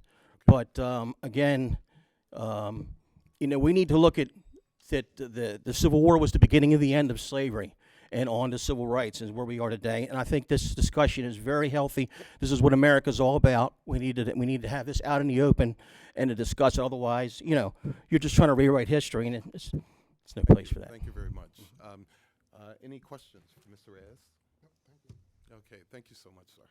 Okay, I'm going to go ahead and call 5 people to try to have everyone ready. Michael Franch, Tom Chalkley, Owen Silverman Andrews, and Kirk Tartan, Rita Ryan. Not yet. You emailed it, right? You also emailed it? No. Oh, okay. Well, we'll have Okay. You're Mr. French. Yes, sir. Okay. Hi, my name is, excuse me, my name is Michael Franch. I live at 607 East 34th Street in the Waverly Historical District. I'm a current board member and a former president of the Baltimore City Historical Society, although I don't speak for the Historical Society, and I'm sure one of my fellow board members sitting here will not agree with everything that I say. I'm also the moderator of the Facebook page that the City Historical Society has, and so I've with 3,000 members, and I've been deeply immersed in this subject as you are, and I appreciate your effort at dealing with all these conflicting opinions. I say this not to give myself authority in my credentials, but simply to say that I've been concerned with these issues for a long time. And much to my surprise, as I've considered it, I've come to a conclusion to keep 3 and move 1. And I'll tell you how I got to that position. Because normally I'm from Illinois, land of Lincoln, we say on our license plates. I was involved in the civil rights movement. I'm a historian. I had, no great sympathy for the Confederacy, for the myths of the noble cause and so forth. But I would recommend keep 3, move 1. When we think of what's the purpose of public monuments, I see 4 things. They decorate. Could I be real clear as to which 3 so I could follow your Oh, it's going to come. But if you want it now, I can tell you. If the chair, it's the 3. Sure, the 3 are the Confederate Women's Monument, the Confederate Soldiers and Sailors Monument, and the Tawney Monument. The one that I think should be moved is the Lee Jackson Monument. And for this reason, again, the 4 purposes, I think, of public monuments are to decorate, to commemorate, to celebrate, and to educate. And certainly all 4 monuments are decorative. You can argue about the aesthetics, but I think they all serve that purpose. They all commemorate significant events and people in our history. The problem is that what the monuments celebrate, and quite frankly, our failure to educate. And so, you can, I find that the 3 monuments that I recommend keeping none of them in and of themselves are inflammatory in their iconography. Frankly, they're pretty much ignored and obscure, really. Mr. France, we're running out of time. If you can. So I think with proper permanent plaques explaining the conditions under which those monuments were built, that they're not just about the Civil War, but they're about this period around 1900 of racism and discrimination and disenfranchisement, that would be an important purpose. Okay. There's none of these things, though. I think the Lee Jackson Monument cannot be cured by any plaque, that it commemorates two individuals in the act of fighting to ensure slavery. Okay. Thank We you. have to So, get right all to right, the question. so thank you. Any That is questions? my statement. No, Thank you very thank much, you. sir. Okay, thank you. I think I'm next. Yes, Chalkley? Tom Chalkley. I'm a illustrator and a cartoonist and a erstwhile journalist. Terrific discussion tonight. Thank you very much for having it. My main reason for coming down to speak is to talk about the need to have public art that responds to and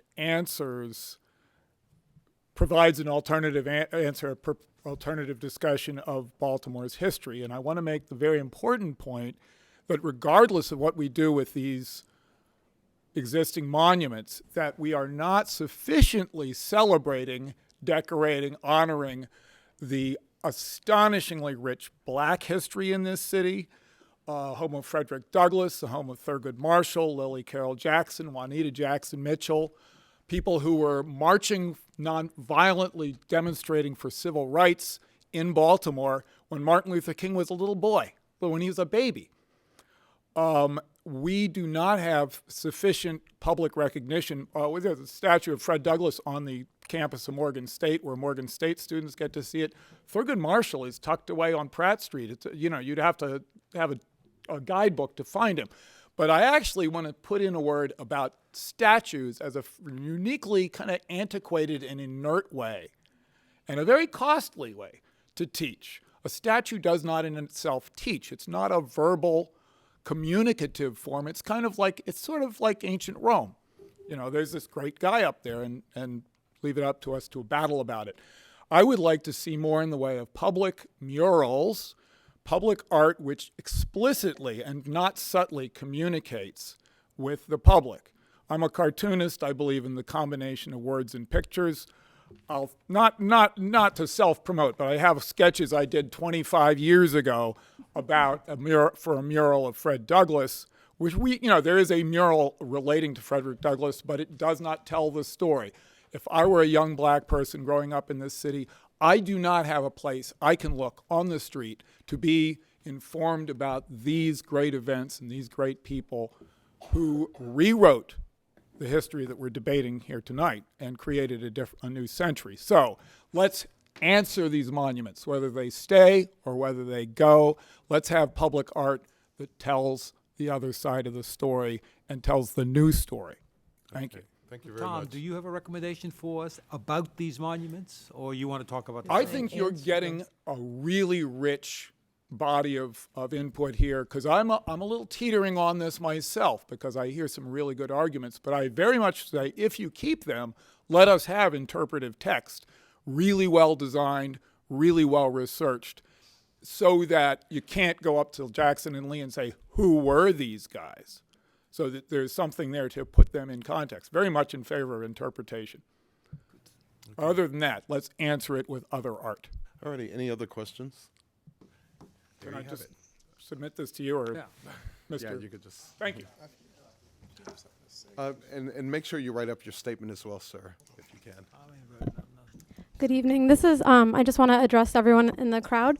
In the interest of time, knowing that this has to end at 8 p.m., and that not all the voices in the room are definitely going to be heard. Could you just say your name first, though, Sarah Tooley. I want to invite, if Ryan Patterson calls your name and you are white, to stay seated so that he'll have to be forced to continue to call names until black people, indigenous people, and other people of color on the list are able to go up and speak first. So this is an invitation to stay seated, and you'll have a chance to speak at the end. And I would just like to be able to ask this of my fellow white folks in the room, so that we can honor that history that has so often left people of color out from speaking in political arenas. Excuse me, were you on the sign-up sheet? Absolutely not. I Okay. didn't make it. Okay. Well, thank you.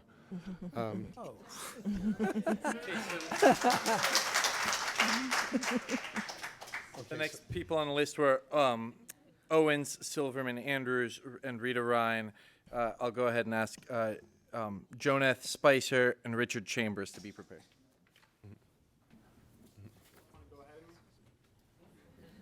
Come on, somebody roll. On that list at the end of the last 5 people, and I would like to have my say. I'm sorry, were you just called? I'm sorry, but Last name is Ryan, first name is Rita. okay. Was so Rita you- Ryan called in this group? Rita Ryan was actually called in the last group. Because he announced 2 more names, and that's why. But he called to Yes, Mr. Kirk Tartan. I'm assuming that's you. I'm Owen Silverman Andrews. Owen Silverman. So got it. Yeah. After the terrorist attack at the African American Church in Charleston, a group of us here in Baltimore started working to remove these monuments from public spaces in Baltimore. And because of that work over the last few months, I've heard a lot of the arguments that people have been making to leave these racist militaristic statues up. And I don't want to say that everyone who's been making those arguments is racist or in favor of military bloodshed, but you keep really bad company. The people who have been making those arguments, as soon as you scratch the surface, you start to hear things like, well, slavery wasn't all that bad, and things along those lines, which is obviously not only historically accurate, but morally deplorable. I also want to say that this is a moment not just to take away a negative, but it's an opportunity to promote artists of color, women artists, queer artists, black artists in the city. Because of the legacy of slavery, because of the legacy of Jim Crow, because of the ongoing oppression of black folks in the United States, there's a wealth gap. And that wealth gap affects the art community more than almost any other art community because wealthy people control the arts. They control who profits from the arts. They control who's recognized as a prominent artist. And so this is an opportunity not just to remove racist monuments in our public spaces, but to commission and to pay fairly artists of color, especially black artists from Baltimore City, to commission works that celebrate the resistance of enslaved people to slavery, such as Frederick Douglass, Harriet Tubman, the Edmondson Sisters, and Henry Highland Garnett. I also want to touch on a point that was made by the commission in terms of the process here. And I want to say that I want to put this side by side with how the expansion of Johns Hopkins Hospital into the Middle East community was treated. That was an expansion in which eminent domain was used by the city, and over 80 acres of people's homes were seized using eminent domain. This was a deal that was made behind closed doors, and people found out about it by reading the newspaper, by reading The Sun. And so the ghosts of dead, rich, white, slave-owning men hold more power within our society than poor black folks living in Middle East and communities like it. And I think that is sad. And so I think especially because of the historical legacy that allows white folks with money to control the arts, I think it's incumbent on this commission to remove them. And if they want to put them in, if you all want to put them in a museum alongside other people who have done terrible things in history, then that's fine. Okay, thank you, sir. Before you sit down, though, just make sure, are there any questions for Mr. Silverman Andrews? Silverman, thank you. Okay. Silverman. Thank you. Silverman So Andrews. now we have Kirk Tartan. He decided not to speak. Okay. Is Rita Ryan? All righty.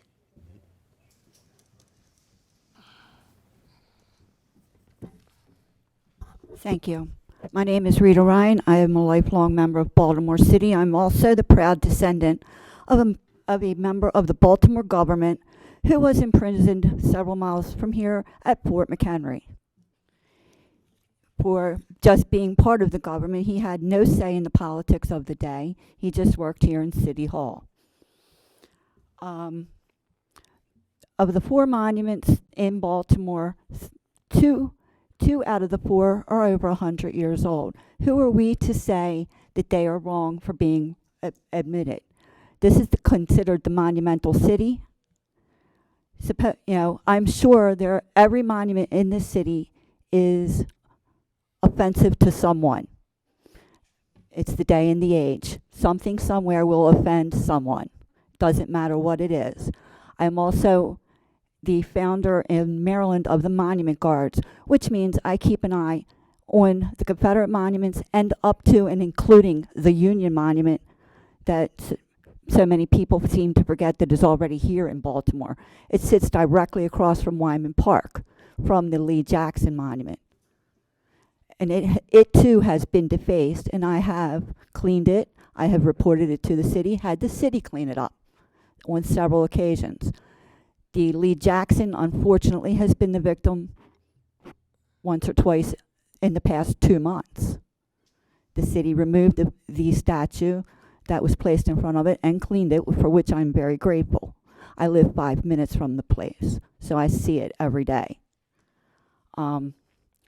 Robert E. Lee lived in this city for 3 years when he was part of the Army Corps of Engineers. He designed and started the building of Fort Carroll, which was for the defense of Baltimore. Now, if you go up on Federal Hill, the lone cannon standing there still points at this very room, City Hall, placed there by the United States Army, Benjamin Butler. Personally, all historical monuments should be kept the way they are, where they are. They are Baltimore's history, they are Maryland's history, and they're the history of the United States. Just because someone somewhere, excuse me, someone somewhere is offended, then nobody's history is any more important than anyone else's. Be it white, black, American Indian. For all of us, the American Indians could throw us all out. Christopher Columbus has been defaced. Not here that I know of, but I know he was up in New England of all places. Okay. Thank you so much, Ms. Ryan. Thank you. Yeah, before you sit down, any questions? Okay, thank you. Yep. All righty, Ryan. Okay, so howdy. My name's Joni Spicer. I am professionally an art historian with a purview for a Renaissance sculpture. I am here as a private citizen or an interested citizen. And as an historian, I feel that certainly we do not want to erase the past. If we erase it, we forget it. I am not always sure that public monuments are the best way to convey history, much as my life has been devoted to the efficacy of the visual arts. I think there is a lot of difference between these different sculptures here in terms of there's a reason why so much attention has been focused on the monument of the 2 generals. To my mind, it's by far the most sophisticated piece of sculpture, and as a sophisticated piece of sculpture, it conveys much more meaning, but that does not mean necessarily that it is something, in my personal view, that in order to remember that we need to preserve the sculpture in that place. The siting is very important for sculpture in order to do its job the most effectively, and within Baltimore City may not be the best place to site these pieces. One possibility that has not been raised that I would just put forward is that there are 3 of these monuments are about memorializing the Confederacy.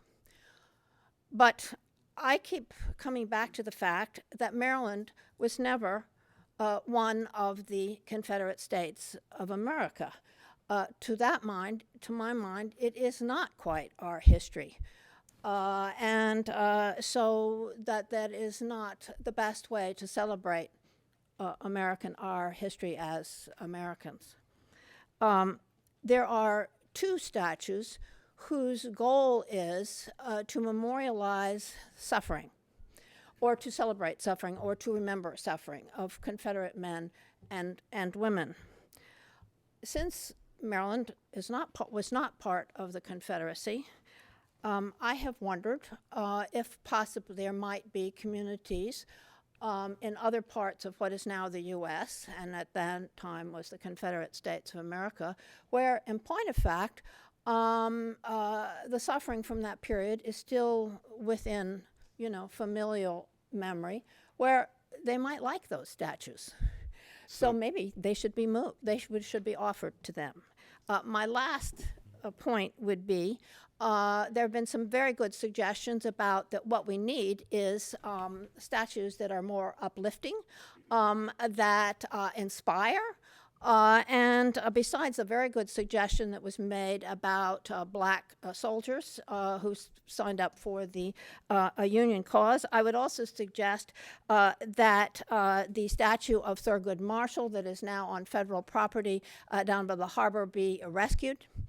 And be recited in a more appropriate place. For example, in an alignment with the statues of George Washington and Lafayette in Mount Vernon, directly online. Thank you very much. Oh, before you step away, any questions for Dr. Spicer? No. Okay, thank you so much.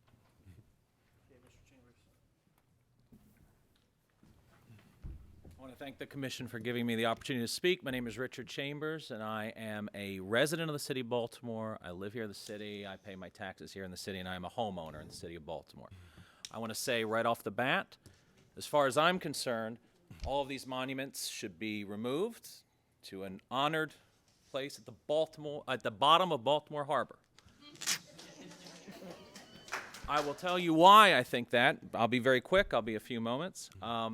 I was at one time a board member of Baltimore Heritage and had the great opportunity to be on the committee that brought Johns Wilson Hopkins on as the executive director of Baltimore Heritage. It's a great organization, and I would advise everybody here to read what has been put together by Mr. Eli Poussin on the history of these monuments, because once you read that, and it's a great little work of scholarship, you start realizing exactly why these monuments were created. They were created as white supremacist propaganda. Full stop. Now, I have an interesting background in as much as I grew up in Anne Arundel County. I live here in the city now. And there's a lot of people, I've seen a lot of people come up to the stand here who remind me of a lot of my relatives. You see, I'm the kind of person, if you look at my background, I've been to quite a few 4th of July parties where there are more Confederate flags than American flags. I know quite a few people, my family, who have these, I think, kind of kitschy, little pictures of Robert E. Lee and some kind of Gone with the Wind looking lady in a fancy dress up in their room somewhere, or they have books about Lee written by authors who end up on Hannity or some other show of that nature. And I have talked to these people many times. They're my relatives, and I love them, quite frankly. But for them, this propaganda is very important. To me, it's important because I look at it and I see hate. I see the background that Baltimore Heritage has shown, that white supremacy is really what's behind the creation of these monuments. But there are people, white people mostly, people I know, who see these monuments as something that is very, very core to who they are. And I'll tell you something, I really admire the fact that this commission has happened, because this is the kind of thing, I got a little heated earlier. I've had downright fistfights with people in my family about this. They really care. How dare you bring down a Confederate monument? That's my history, that's my heritage. Now, mind you, I also have German history and German heritage and Irish history. I don't see any of them looking for monuments to the Irish laborers or to our relatives who I'm sure fought for the Kaiser in World War I. But this is very important to them. And my 2 cents, and I know I got to stop, is that it boils down to, I think, racism, their sense of white supremacy, and their sense of who they are as white Americans. I personally think we should take these monuments, and if we can't sell them for $10 million, dump them in the harbor. We're Baltimoreans. I've heard Anne Arundel Countyans, Howard Countyans, people from Baltimore County come up and give their 2 cents. Well, I pay my taxes in this city, and I'd like to see the damn things dumped. And I would be more than happy to join anybody here who wants to take them and dump them. I'm ready to go. I'm a little old and a little bit flabby, but I'll do my best. Okay, thank you, Mr. Chambers. Any questions? Do we have any questions? Thank you, sir. I think his position is clear. Okay, so it looks like we have Peter Abid Ataga. Peter Abdiatala, Marjorie Anderson, Sammy Algassim, sorry, I thought that was an M, and Alicia Pulignosi. Hello, my name is Peter. Say your whole name, please. Peter Abidatala. And I wanted to suggest that people be allowed to volunteer, put on protective safety goggles, and use adequate tools to, I should maybe back up a little bit. I worked for a little while in art handling. This is like a specialty moving, people who might come in and put up valuable goods. And I just want to suggest that because the cost to move these things would be so heavy, it would be much better to just use our own physical power to break them to pieces. And then I would also like to, on one hand, recommend, but also volunteer to, I think, take an opportunity to engage children in Baltimore City with an opportunity to learn bronze recasting by, engaging the process and going through and reconstituting the, very, I think, expensive volume of metal that's inside of these things. I also think that holding them ransom in this way for getting someone who's a sympathizer to buy them might be okay, but I fear personally that there might be black people living in the municipalities where these sculptures might end up that would then not have the numbers to consistently, year after year, for I think decades now, bemoan these awful, horrendous things. We have an opportunity to destroy them here and not let them go any further. And I just wanted to put that on the record. Do you want me to spell my name? No, we have to spell it. Okay. Do you have any questions? Well, thank you. Any questions? Thank you. No. Okay.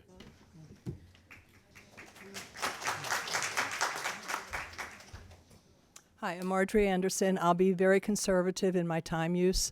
I have been a teacher for 40 years. I now volunteer within the city school system.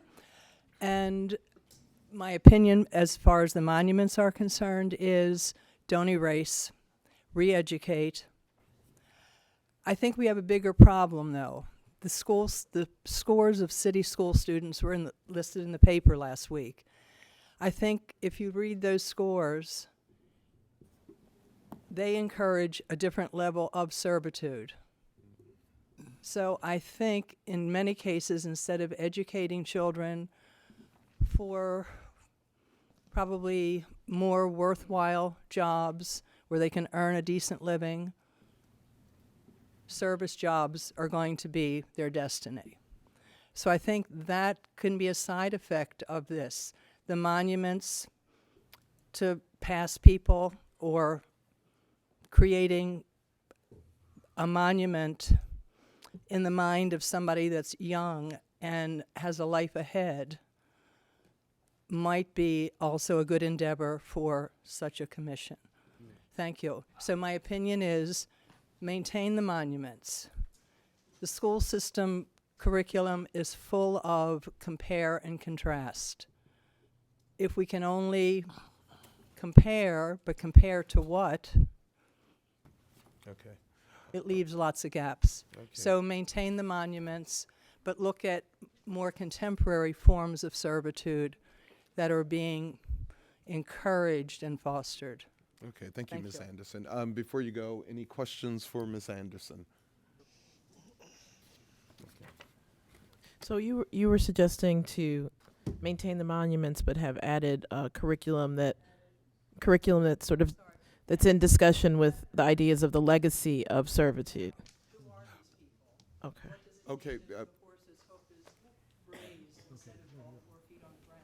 Okay. Okay. Let's go. Let's roll. Let's Okay. roll. Okay. Okay, thank you. Got it. Alrighty, so we're waiting for Sammy, looks like. Hi, my name is Sami Al-Qasim. I'm a resident of Baltimore. So I think the statues should be removed, so all Confederate statues in public places in Baltimore City should be removed. I don't think it shouldn't take this long to make that decision. These statues are in public places, and public places are reflections of the people that they serve, and these statues are clearly not that. I do think, however, it should take this long to decide what to replace the statues with. So, for example, NASA, on the 30th anniversary of the Mars exploration, they had a year-long contest where students up to 18 years of age wrote letters on who to name the Mars rover after, and they picked Sojourner Truth. So I think it'd be very easy to have all the city schools do the same thing to who should replace these places where the statues are. Thank you. Alrighty. Any questions for Sammy? Okay, thanks so much. Alicia, okay, I don't think she, Sergeant Rob Freeman. Alicia's not going to speak. Louise Fritz.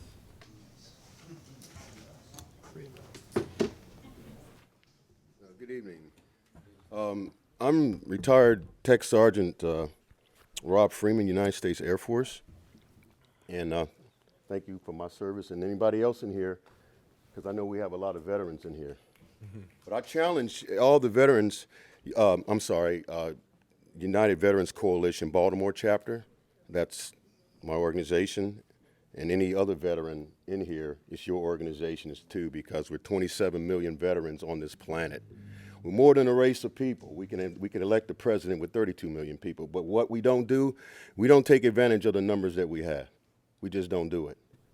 But one of the numbers that I want to speak to is the one that's outside, and that's a gentleman, and that's the statue that's erected outside this building.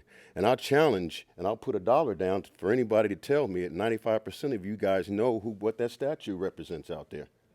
Do you? Do you? Maybe a few. Okay, there's that 5%.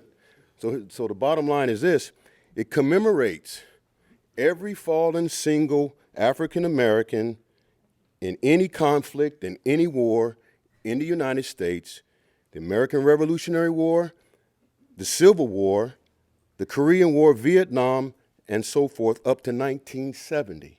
And I'm not from Baltimore. It's my understanding it stopped in 1970, and that statue was some other place, from my understanding. And my title here is basically Re-Education of Segregation Full Circle, because I've always felt like I was from Baltimore in the first place because I read Langston Hughes. And Langston Hughes he spoke of and wrote about a lot of things in Baltimore, particularly racism. But now I'm in Baltimore, so that's the full circleness of me personally, because I went through a whole lot of racist things in my time. I had volunteer busing before there was busing because my mom said, y'all got to go out to the white community.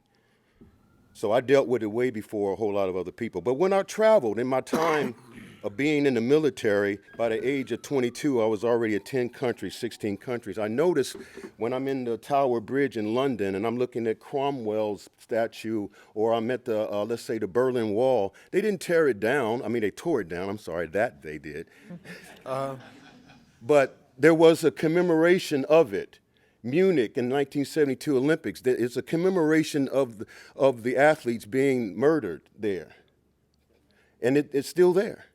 So, out of respect to brevity, in terms of walking the walk and talking the talk, I've been a part of a whole lot of situations. Everybody wants to eradicate a lot of things, but in Laurel, Maryland, there was a lawn jockey. And this lawn jockey was right next to a armory, a National Guard armory, but there was an elementary school right next to that.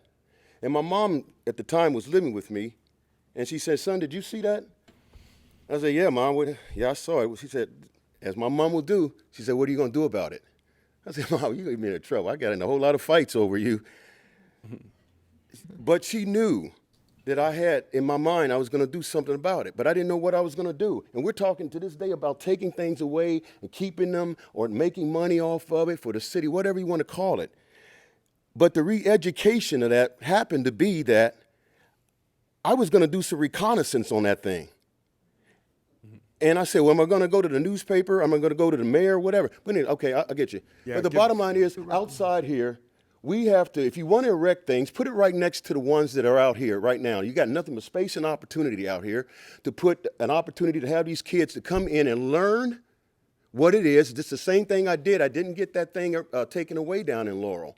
The kids now can come over like Andrew Young did down in Stone Mountain. He had them to come there, white kids and black kids, and they made tours down Auburn Avenue for Martin Luther King's Ebenezer Church as well. So it was an education. So let me make sure I understand. Okay. So you're saying that we should keep the Confederate monuments, but build monuments celebrating other histories as well. But let's say this. Don't use it as a wreath for a ceremony for the mayor and what goes on in this. It's not a backdrop to anything. Alrighty. Okay, thank you, sir. I would suggest you write down all of your recommendations seriously and make sure you get them into us. Unfortunately, we have such limited time. Okay, thank you, Sergeant. After Mr. Fritz, we have Jay Behringer, Terry Klima, John P. Zeblin III, and David A. Dennis.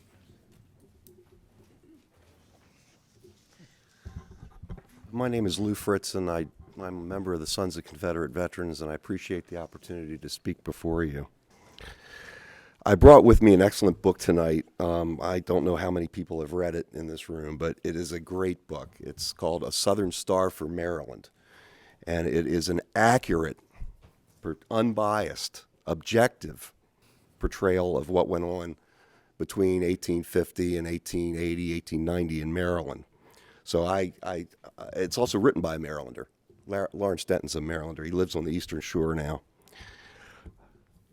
The monuments, the Confederate monuments that were erected as edifices, were not erected as edifices to promote white supremacy. They were not. But they were built to honor military leaders who led as many as 20,000 Marylanders who served in the Confederate Armed Forces. Now, folks will say, well, yeah, there were 20,000 Marylanders that fought for the Confederacy, but there were 30 or 40,000 men that fought for the Union. Well, 60. Okay, 60,000. if you want to say 60, that's fine. Most of them were conscripts, a large majority of them. The 20,000 Confederates were all volunteers.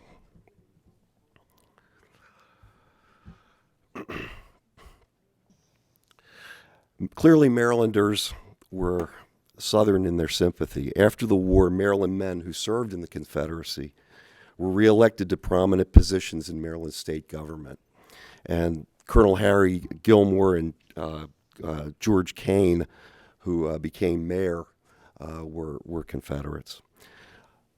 Lastly, don't move or alter Confederate monuments. Revisionist history is really a matter of whose ox is being gored at the present time.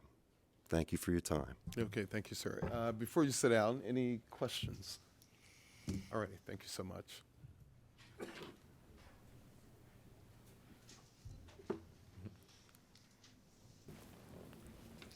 Good evening, and thank y'all for the opportunity to be here. My name is Jay Behringer, and I am the division commander for the Maryland Division Sons of Confederate Veterans. We are a patriotic, historical, and educational organization who pledge allegiance to the U.S. flag.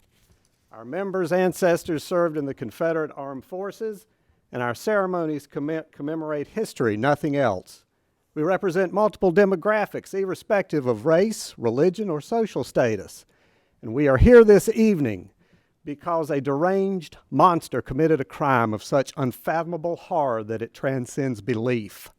9 Christians with whom I and millions of others share the salutary grace and redemptive love of Christ were callously murdered during Bible study. This terrible tragedy has been speciously linked to Confederate symbols. Jesus tells us in the Gospel of Mark, there is nothing inside a person that by going into him can defile him, but the things that come out of a person are what defile him. And it was the evil within Dylan Roof that defiled him before God and man. Not a flag nor a monument, but the wickedness of a malevolent racist who no more represents Confederate flags or monuments than he does the Jim whose name was emblazoned on his shirt. The members of the Maryland Division mourn the tragic shooting and adamantly denounce all forms of bigotry. We take umbrage with anyone who misuses, desecrates, or redefines our ancestors' service, symbols, or monuments. Yet the very response by some to Rufe's depraved act propagates racial disunity and suborns his heinous objectives. We've been fed a steady stream of ersatz history telling us that the Confederate monuments are an affront. What's truly offensive, 4 monuments or 328 murders this year? What's truly offensive, 4 historical monuments or thousands of heroin addicts in a city known as a heroin capital? What's truly more offensive, 4 monuments to history or 4th graders who can't read history? According to the Baltimore Sun, the city noted its worst ever performance this year, posting significant decreases in 4th and 8th grade reading. Crime, illiteracy, and drugs. These are monuments of failure and dysfunction that are truly offensive and demand removal. Now, we encourage the leaders of Baltimore to focus on the ugly edifices of murder, drug addiction, and ignorance. Rather than tear down existing monuments, build up new monuments and augment the rich artistic and historical heritage of Baltimore. Capitulating to calls to remove monuments, this sets a terrible precedent for future generations who may take offense for whatever reason to World War I, World War II, Korean, Vietnam, or even civil rights monuments. When all Confederate monuments are destroyed, what's next? Okay, we're out of time. And my thank you is last. I thank y'all for the opportunity and entreat you to preserve those monuments. Okay, thank Appreciate you, your Mr. time. Mayor. Before you go, though, any Yes, sir. questions? Preserve in place, I'm assuming. is Yes, what you're ma'am, saying. in place. Okay. Can you confirm for the record the birthdays of both Jackson and Lee? Yes, sir. Lee was January 19th, 1807, and Jackson was January 21st, I believe it was 1821. Thank you. Yes, sir. Thank you. Thanks a lot.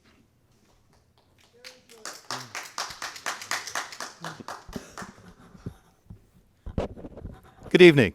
My name is Terry Klima, and I am also a native Baltimorean. And for the edification of the group, it might be appropriate to mention that Dr. Martin Luther King's birthday was January 15th, 1929. And last year, the Martin Luther King ceremony was held on January 20th, 2015. So I think it's important that we get our facts straight so that we don't take umbrage at things that are not meant to be insulting to any particular group. I've been following the activities of the Special Commission with much interest, and I'm sorry to say that the Commission did not have a local historian participate in the activities in the study. And I only say that because Maryland has a very unique history as far as the war is concerned, and they were occupied. And I think Marylanders had many different reasons for participating with the Southern cause as opposed to slavery. Furthermore, I was somewhat dismayed that Roger Brooke Tawney would be included in a study of Confederates' monuments. As everyone knows, he was the Chief Justice of the Supreme Court. He administered the oath of office to Abraham Lincoln on October 12th, and he died in office. And while certainly we are all familiar with the decision, the Dred Scott decision, few people know that Chief Justice Tawney inherited slaves, manumitted them, and in fact supported those too old and infirm. So I think we have to realize that people are very complex, and I'm not here to defend Tawney, but I think it's just another element that we don't seem to learn when we're going to school.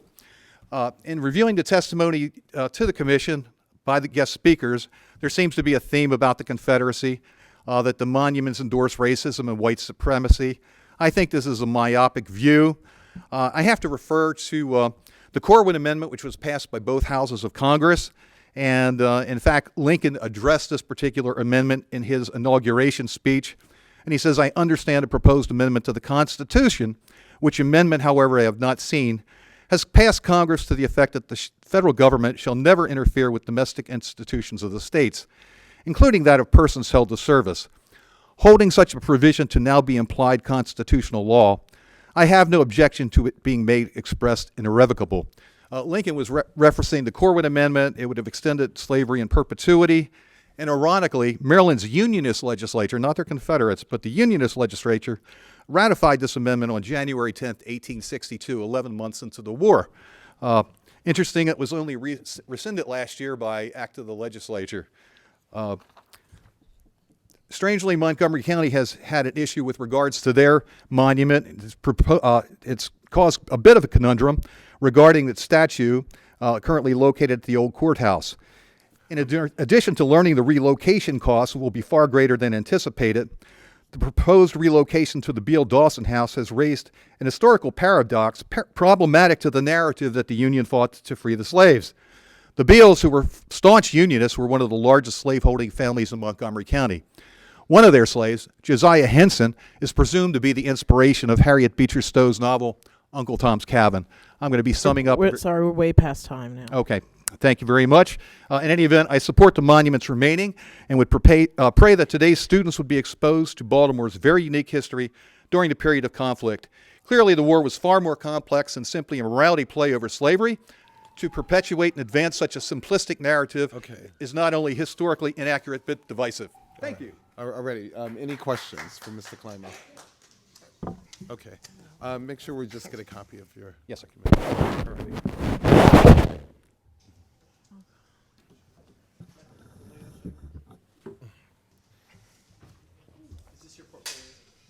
Yes, sir. Go ahead. Go right ahead. I am Lieutenant Colonel John Zebeline. Good evening.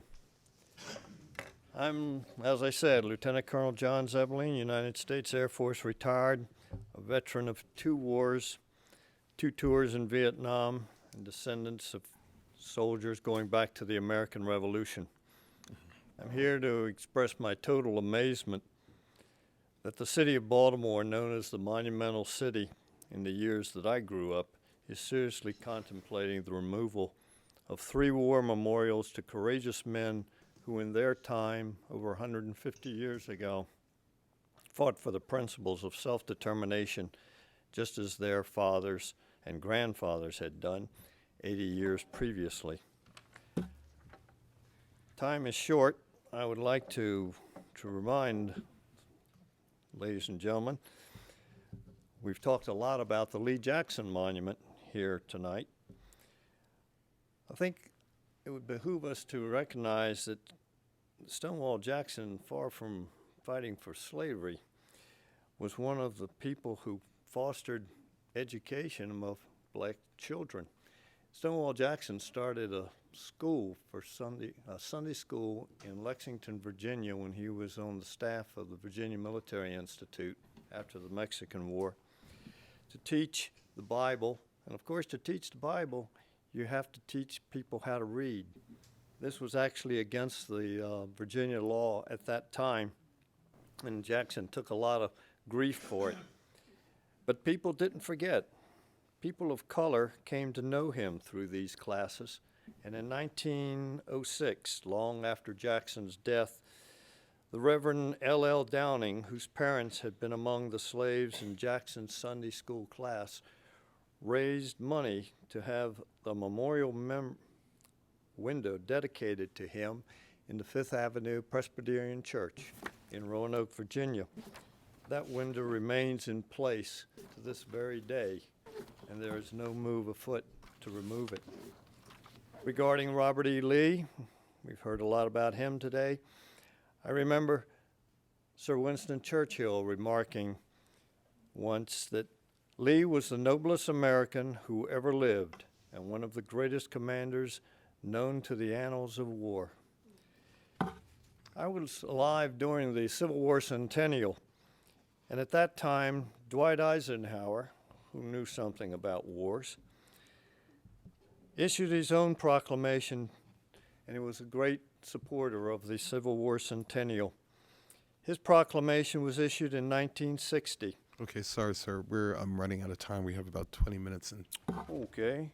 So if you can get right to your recommendation. Yes, I would strongly recommend that these monuments to the veterans who have fought in this country's wars remain in place. Because if we start down this slippery slope, many of you, and I see some gray hairs here, will remember that the Vietnam War was not all one-sided.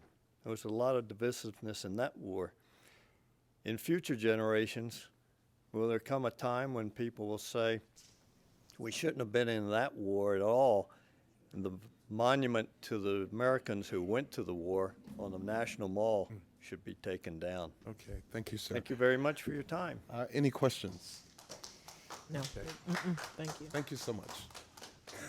Yes, sir.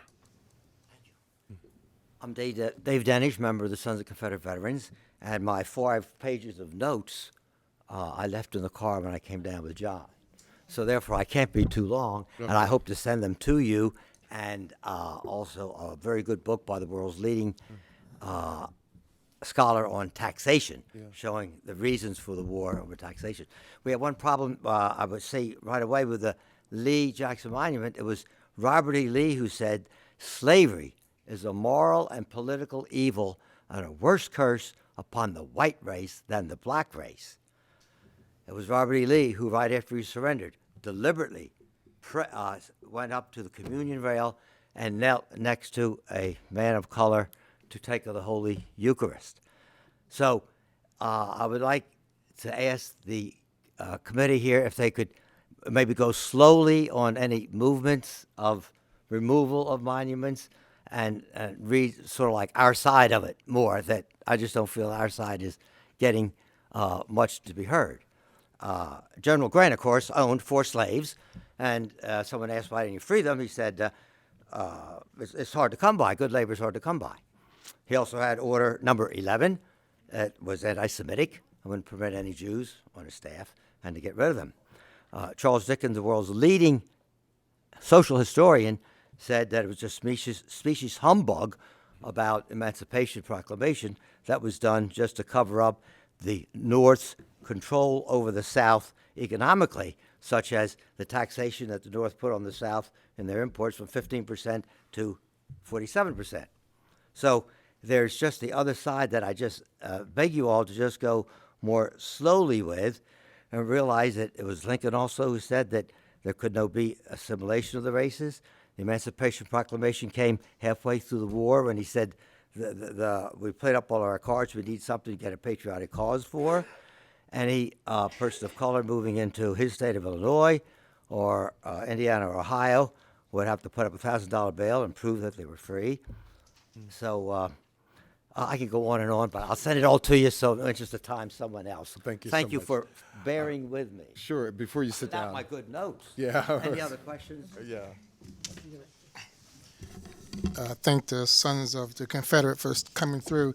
Just a general question. If there was one location that your organization could put these statues, where would it be? I just don't know. I haven't thought of it. I really haven't. I don't want to make something problem. up. We're not trying to solve problems tonight. And so thank all you. that business. But yeah, bottom line, save them, please. Okay, thank you so much, sir. All righty, so we're looking at a Michael Dean, Marion Delgado, Selena Tan, Carol Hall, and Stacy Carson.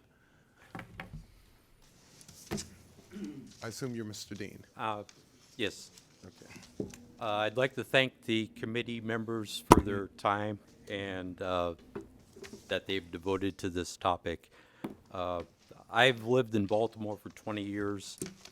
However, I've come to be deeply proud of the city in its defense of Baltimore during the War of 1812 and the actions of the city leaders in support of the Union cause during the Civil War, including the use of the Baltimore and Ohio Railroad. In regards to the Lee and Jackson statue, it was erected to make a statement about the lost cause mythology. The statue was erected at a time when African Americans lacked power in city government. Maintaining the Lee and Jackson statues in place of honor in this city would be a grave injustice and disgrace, and there's no context that could fully explain why they were kept. And that's my statement. Thank you. So you're looking specifically at the Lee Jackson Monument, and not the other ones? They are the most offensive. Okay, and your recommendation would be that that statue be moved? Specifically, yes. Okay. Any other questions? Thank you, sir. Thank you. Okay, and we're still waiting on, let's see, is it Mariah Delgado? Is she?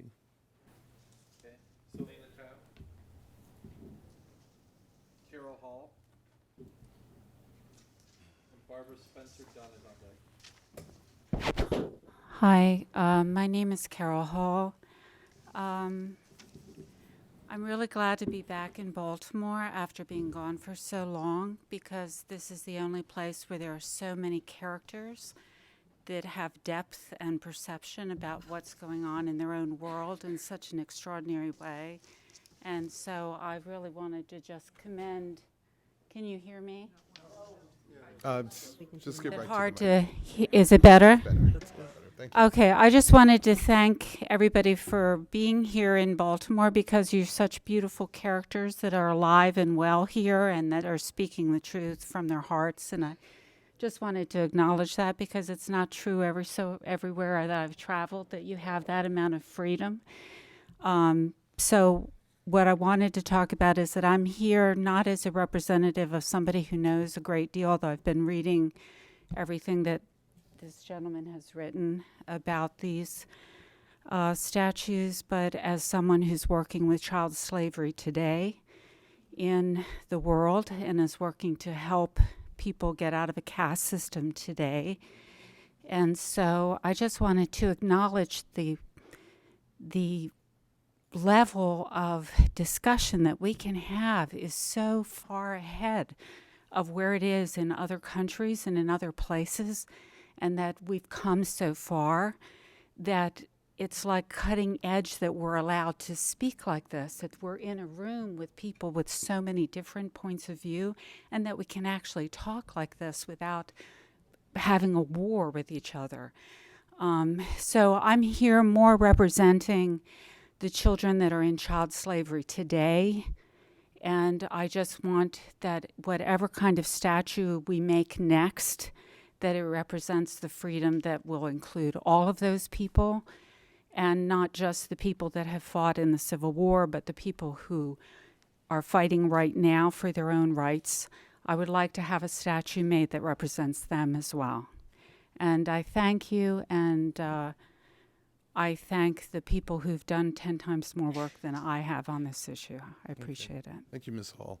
Any questions? Do you have a recommendation for the pieces that are in question? I find the statue of Tawny to be completely objectionable, and it should be removed. And I would like a statue that represents equality. People don't understand what equality is. They think it means that everybody is the same, and it's not. Equality is that we all have the ability to be equal. We all have the right to strive to have the same kind of life. So I would love to have a statue there that says that talks about that, instead of something that is discriminatory against any group of people. The rest of them, I would love to see a garden of ignorance where all of the statues that are ignorant are set looking at each other and having to deal with each other. And, and I know that this is also a time of change. Like right now, the mayor is stepping down, and so it's this big time of change. And so this is the fall of certain forms of ignorance, and I would do something that would celebrate that. All righty. Thank you so much, Ms. Hall. All righty. Barbara Spencer Dunn. So do we not have Stacy Carson? No, she's Okay. All righty. And Barbara. Good evening to commissioners.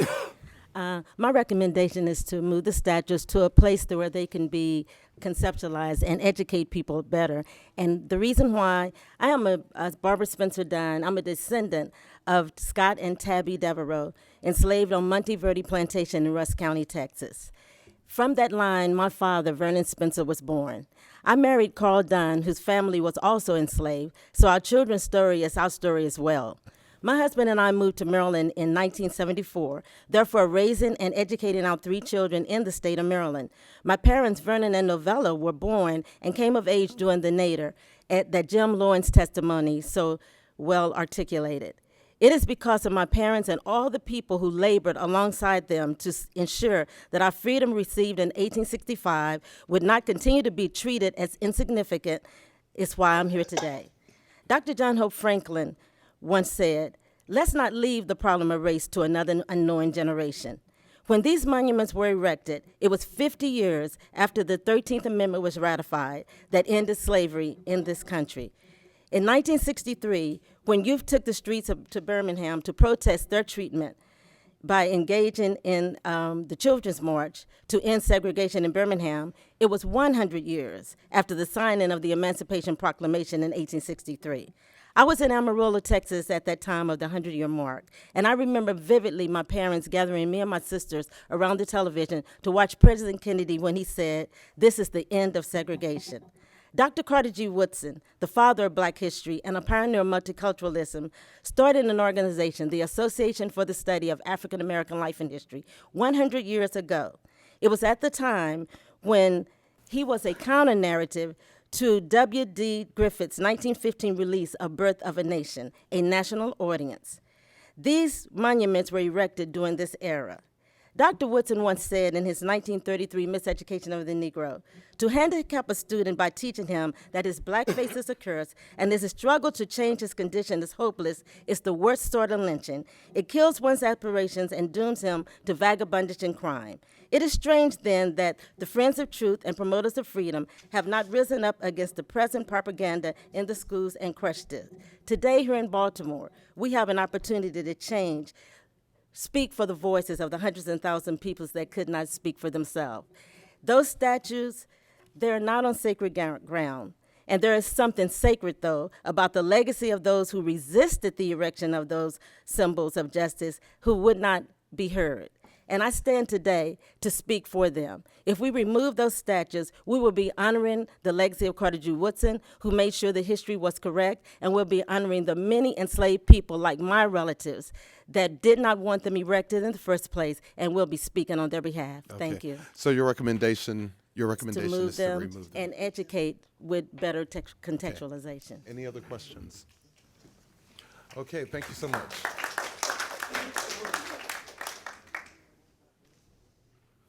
Good evening. My name is Manon Schladen. I grew up in Baltimore, and after living away for a number of years, I returned to Baltimore in 2005. And I now live in the Howard Park community, where I'm active with the Howard Park Civic Association. I'm speaking for myself tonight, not HPCA. I came to share my feelings specifically and experience about the monument in Wyman Park Dell across from the Baltimore Museum of Art. I call it the monument in Wyman Park Dell across from the Baltimore Museum of Art because until this year, I never knew who those men riding side by side on the two magnificent horses were. The history of how the monument came into being is very well described on the Commission's website. The history of it as a focal point for what may be romance and nostalgia for the Old South, or perhaps darker longings for time of white privilege and inequality of blacks, matter of differences of opinion, was something I only recently learned about. It saddens me very much because my entire life I've had literally a different perspective on this statue. When I was a child, I would take complete delight when my mother drove home up Howard Street. We lived in Northwood, and the car would come around the curve of Art Museum Drive. I would press my nose against the window glass and look at those huge, magnificent horses for as long as I could. I've come to learn also this year that work in Wyman Park Dell was the first dual equestrian statue in the country, so maybe my child's appreciation was on point. I never got close enough to see what the statue really was, whatever that means. So I came to love a different work of art. The regal horse statue that it is from a distance is nothing more than an extraordinary piece of art sitting across seemingly appropriately from the BMA. So my recommendation, and it's a little abstract, is that I think my experience points up the importance of perspective. And truly, when is art anything but perspective? My recommendation is based on the principle that perspectives are important. I understand that there are going to be financial and regulatory hurdles to overcome, but I'd like to see the commission move in such a way as to preserve all the perspectives. The pure majesty of the work of a woman sculptor in a time when women didn't have very many opportunities to express their talents, the outrage of memorialization of men as Christian who fought a war like gentlemen, to keep black people enslaved, whether that was their intention or not, and perhaps even a sense of the sadness of the passing of an era, even if its passing was a transition whose time had come. So these perspectives and others that are even more nuanced provide an opportunity for dialogue and learning, and in the best of worlds, reconciliation. Okay, in Ms. summary, Sladen. contextualize, interpret, and balance. All Okay. really good ideas. And thank you very much. Okay, thank you. Before you sit down, any questions? I'm not sure what she's saying. I think her recommendation Keep is. them into Contextualize, contextualize, interpret, and balance Right. with other opinions, other Okay. cultures. All righty, thank you so much. All righty, so we have one other person, is Balachandran. My name is Sanchita Balachandran, and I wanted to just take a moment to consider what's happening across the street right now. Yet another acknowledgement of the tragic waste of another African American life in our city. In terms of what we're discussing today, I'd like to say that objects obviously have complex meanings and values for people, and certainly we can think about these foreign monuments as works of art, but they are of course also symbols of oppression and pain and white supremacy. I should say that it's very important, I think, that we look at each of these monuments separately, and quite certainly I think different monuments will require different solutions. But I come here as someone who's an art conservator, someone trained to investigate works of art, to study each layer that is on a work of art and what that tells us about its history, its makers, its uses, and its users. And I also come here as someone who works in higher education, who works in an archaeological museum, whose daily work is to invite students to interrogate objects of the past and to force them to really ask questions about the past, about these objects, about their makers, about what they tell us about the past. So I would say my position is we must absolutely retain these objects as that kind of evidence that can continue to be investigated and interrogated by generations, as I do in my daily work with archaeological objects from 5,000 years ago and later. Now, I'm certainly conflicted as to whether they stay in their so-called original contexts or whether they are moved to an archaeological museum. But what I would say is that we must absolutely have a dedicatory fund, a public fund that is sustained so that this kind of civic discourse, this public discourse can happen on every level, from children all the way up to just the general citizens as we're having in this room today, so that we have the opportunity to ask questions of these objects, to respond to them, to comment to them, to be angry about them, but to also reclaim them as they should be. Okay, before you sit down, I see you've written notes. Please write that out and make sure we get a copy of your recommendations. And I'm assuming your recommendations are pretty well summed up, unless other folks have questions. Okay, I think that's it. We have a comment by Ronald Smith. Okay, Mr. Smith, we got about 1 minute. Thank you. I've been here in the city of Baltimore for 22 years. I come from North Carolina. When I came here to Baltimore, and I just rode around looking at your city, and I admired the statues, and it speaks of history.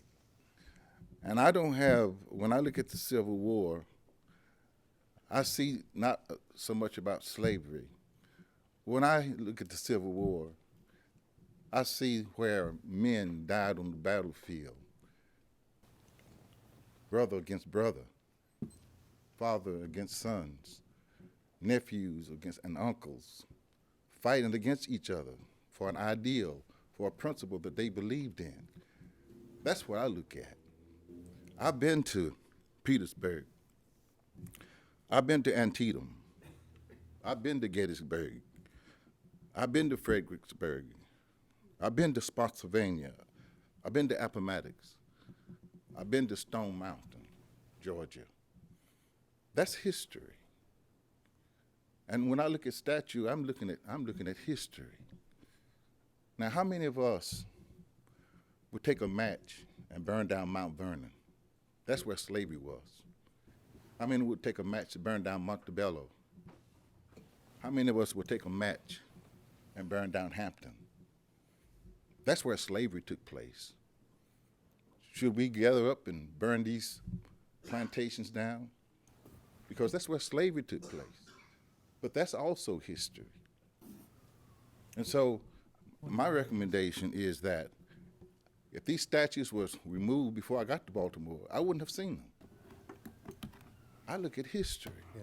So your recommendation is that we keep the monuments? Okay. Any questions for Mr. Smith? None at all. Was he recommending? Okay, so I think that's it, everyone. Really, once again, we thank you for being a part of the process. I know we had some folks who say it should have been easy, but there are no apps for democracy. You can't just push a button and get it done. So we really appreciate you being part of the process, and thank you, and good night. Good night.